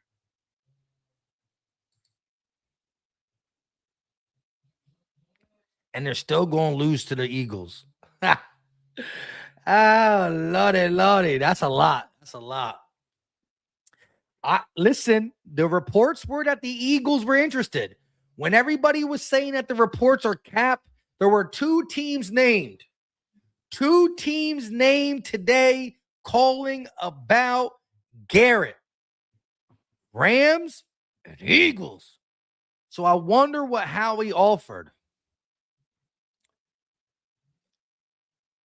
Let's just say we do trade A.J. Brown for a first. We could have gave our first in 2027, the Patriots first in 2028, a 2029 third, and a player. Would y'all even have done that? Would y'all have done Nolan Smith, a 2027 first, a 2028 first, and a 2029 third? And the reason I'm turning the 2028 second that the Rams gave to our first, because we would have an extra first, and Nolan Smith is not the player Jarrett Verse is. So to compensate the difference between Nolan Smith and Jarrett Verse, I would add another first in 2028, which we already have an extra first. If we traded for A.J. Brown, we're talking a lot of ifs. If the Eagles traded A.J. Brown to the Patriots and got another 2028 first, would you have done Nolan Smith, a 2027 first, a 2028 Patriots first, and a 2029 third for Garrett? Let's see what y'all say. Main fresh. So dang, I gotta go back. Tiffany said that's a whole lot. Southside said, nah, I'm good. Big Rapper said no. Nope, too rich for my blood. T-Mac said no way, not for one player. Main fresh, nope. Okay, Mortaki or take M got our first yes. Green Wingman said yes in a heartbeat. Dan said bleep no. Original said on top of his 35 million cap hit for the next 5 years. B said it's a terrible day to be someone named Jarrett Verse. That's facts. LC said absolutely not. Tiffany said hell no. Not for a 30-year-old. Anthony said that's fair compensation. Jarrett Verse not winning no more. That shit sucks for him. Donnie said no. Coach said no.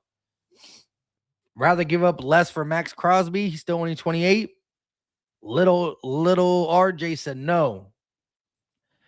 Southside said, I'm giving you 3 draft picks. I'm not giving you a player. All right. So Southside, would you give a 2027 first, 2028 first and 2028 first. So our 2027 first and our 2028 first and the Patriots 2028 first. That's if we would have got it from AJ. Howie was on the phone. So when the Browns told Roseman what the Rams are offering, I guess similar to what y'all are saying, Roseman must have said, nah, bro, that's too much. Nah, bro, that's too much. There's two teams calling about Myles Garrett, Eagles and Rams. A lot of y'all are saying you would have not given up Nolan Smith, a 2027 first, and possibly the 2028 Patriots first if the deal gets done with AJ. Really, if you want to look at it in AJ Brown terms, it would have been Nolan Smith, AJ Brown, and a first. But AJ would have been going to the Patriots, and the Patriots pick would have been going to the Browns. A lot of y'all saying that's too much. Maybe Howie agreed with y'all. But I know Howie really wanted Garrett, and I know he at least tried. I can only assume. The two teams that were rumored both tried, and the Rams offered a haul. A first, a second, and a third in consecutive years. Unique said I would have pulled the trigger. Green Wingman said, y'all scared, too scared. Be great when opportunities knocks. All I can say is this. I'm going to say this one more time. I know Myles Garrett is older. However, Myles Garrett broke the sack record with no help on the line. In Philly, he would have one of the best interior pass rushers. Presence. One of the best interior pass rush presence. The best friend of an edge rusher is the interior pressure. Garrett never had that in Cleveland. He now does have that in LA, and he would have had it in Philly. And so, if he broke the record last year, bar an injury, the man might have got 28 sacks with the Eagles. He might have got 30 sacks. It's over with. Well, not until 4:00. But I hear a lot of no's, and I respect y'all wanting to keep the future positive in terms of draft picks and replacements and continue to grow this young defense. It has paid off. Growing this young defense has paid off. So I understand how good the Eagles been drafting, and it's been paying off. Continue down the same road. But all I'm saying is a healthy Jalen Carter and Jordan Davis could have made Myles Garrett get 30 sacks. And that is just something I would love to have seen. But I understand anybody who wants to prepare for the future as well. Unique said, I know Verse matters. I would be too. Well, according to Be More Careful, Jared Verse is from Ohio. So maybe growing up in Ohio, his favorite team was the Cleveland Browns. That is the only scenario in which I think Jared Verse could be excited about playing for the Cleveland Browns if, because he's from Ohio, that was his hometown team. Because other than that, he in the dog pound. Hey, yo, I'm running on fumes. I've been live for 3 hours. Real quick, though, shout out to y'all. Y'all, we've had about 500 plus people in here the whole time. And we've been live for 3 hours. 500 plus people is cool and all, but that's like for a 45-minute hours. That's a lot of y'all been here for 3 hours. Not everybody. Some people are just getting here. Some people have been in and out, and respect. Y'all got work to do, lives to live. I understand it. But shout out to everybody who just tuned in for 5 minutes or for 3 hours. But we literally been live for 3 hours and 8 minutes. I clicked on the live stream at 11:15. It is now 2:30. And I got to leave soon because I got to get my kids from school. And when I get back from picking up my kids from school, It will be around 4 o'clock. Will the Eagles still have A.J. Brown before the day's over? Or will he be a New England Chief? I'm just kidding. Will he be a Patriot? I don't know. I'm running on fumes. Shout out to little RJ. Said, I just got here, man. We've been talking about it all. We talked about the water boy Packer guy we signed. We talked about AJ. I even did a call-in.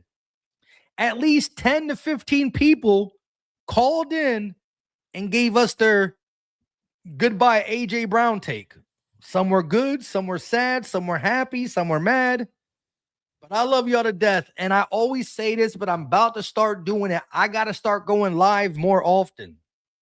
I know I dropped the regular videos throughout the week, but I got to start going live more often. You're going to start seeing a video and a live stream in the same day. Got to start doing some stuff like that because I love chopping it up with y'all, either reading y'all comments live and or bringing y'all on the show. Also, if you haven't checked out the Facebook, we started a Facebook group last week. We're almost at 500 followers. When we get to 1,000 followers on Facebook, I'm giving a jersey away for free. Just type in, I don't know, I kind of forgot. It's either the Philly Talk Podcast or Philly Talk Podcast. Type in either the Philly Talk Podcast or Philly Talk Podcast. We're going to be doing live streams over there, posting YouTube shorts, not just YouTube shorts, but also shorts that won't be on YouTube. And I just want to, I want to have a community over there where we can talk more together. If you see something, you post it on the page. If I see something, I post it on the page. Like an Eagle page / group, so we can just be like, oh, shoot, Mike, look, the Eagles are being reported to trade on this guy, blah, blah, blah, blah, blah. So go check that out. They signed some water boy. I'll pull it up one more time before we get out of here. I'm not really excited about the signing, but what I am excited about is it shows me more and more that this is really Sean Mannion's offense, and he can do whatever he wants. So former Packers wide receiver, Samori Toure, I don't know how to say his name, is signing with the Eagles today per sources. He now will be reunited with Eagles offensive coordinator Sean Mannion, who was an offensive assistant coach in Green Bay when Toure was there.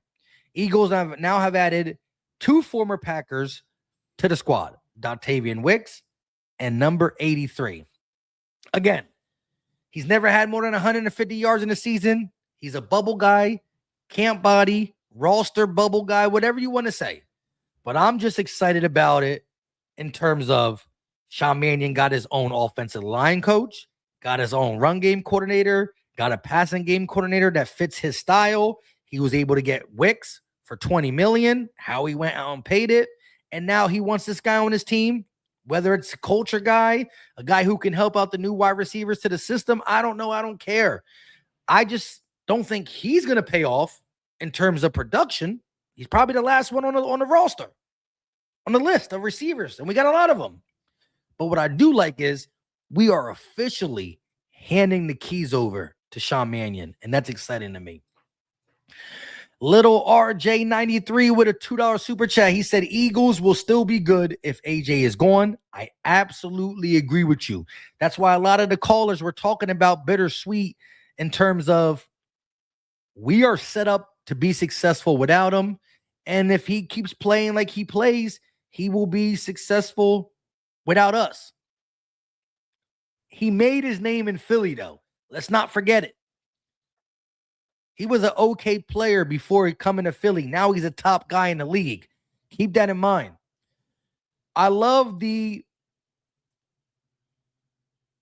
Andy Reid example. Andy Reid was a great Eagles coach, just like A.J. Brown was a great Eagles receiver. They're not bad coaches or receivers, but Andy Reid's time in Philly was up. We needed to move on from him to be successful in the future. And we might need to move on from AJ to be successful in the future with everything that transpired last year.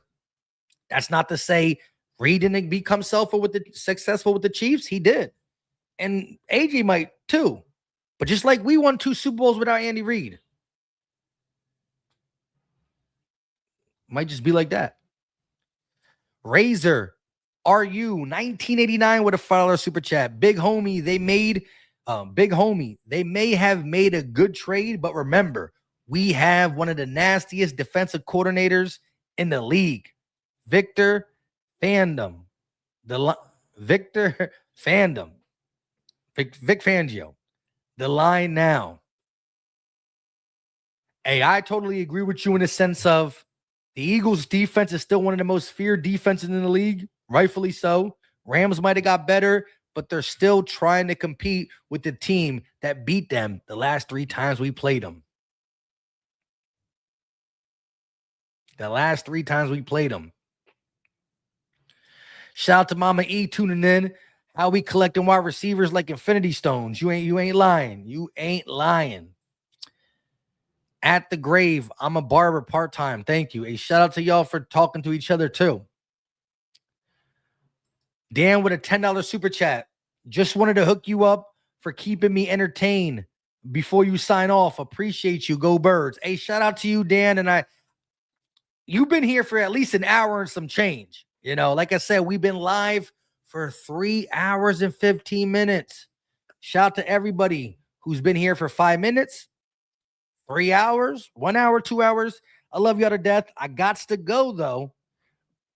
But if the Eagles do officially make the move today, at 4:01, 5 o'clock, 6 o'clock, 7 o'clock, I probably will jump back on a live stream and actually chop it up and talk now, not about will A.J. Brown be here? Because, of course, if I'm hopping back on, that means he's gone. But then we will talk about the communication, the compensation, and all that stuff. Because the compensation matters as much as where he goes and moving on from him. Shout out to Dan for showing love to the channel. A little RJ with another super chat. Jalen bringing back the super flex helmet is absolutely fire.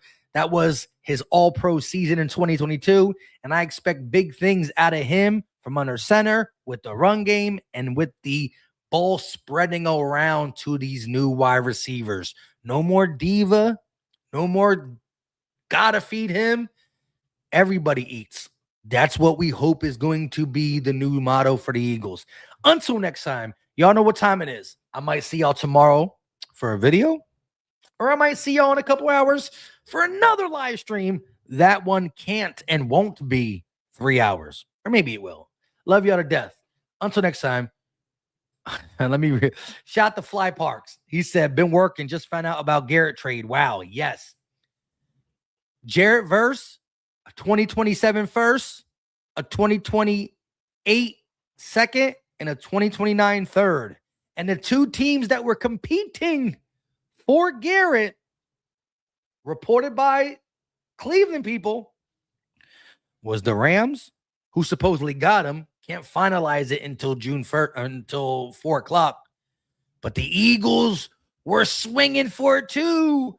Not only did we didn't get Garrett, we got beat by an NFC competitor. That kind of what hurts.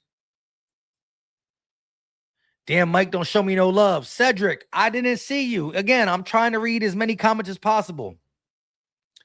Shout out to Cedric, Poindexter, and anybody who commented and I didn't get.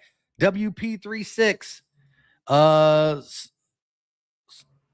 S22. Shout out to everybody. I love y'all to death. Until next time, y'all know what time it is. Seriously, this time. We out.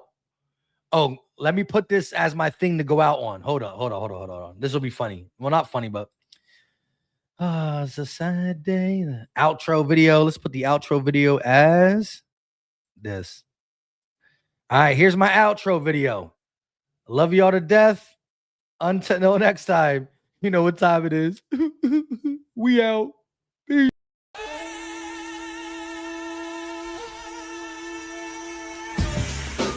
No, I truly feel like I'm the best in the league. I want to put a stamp on it. There are guys that you can't cover, and there are guys that you can't tackle. It just so happens that A.J. Brown is both.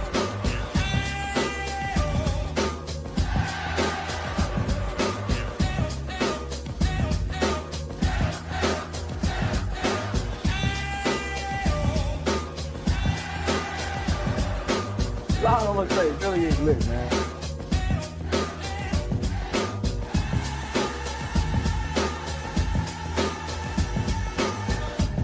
And I want to get the fans involved, so I'm like, what can they say when I make a play? I make a touchdown, right?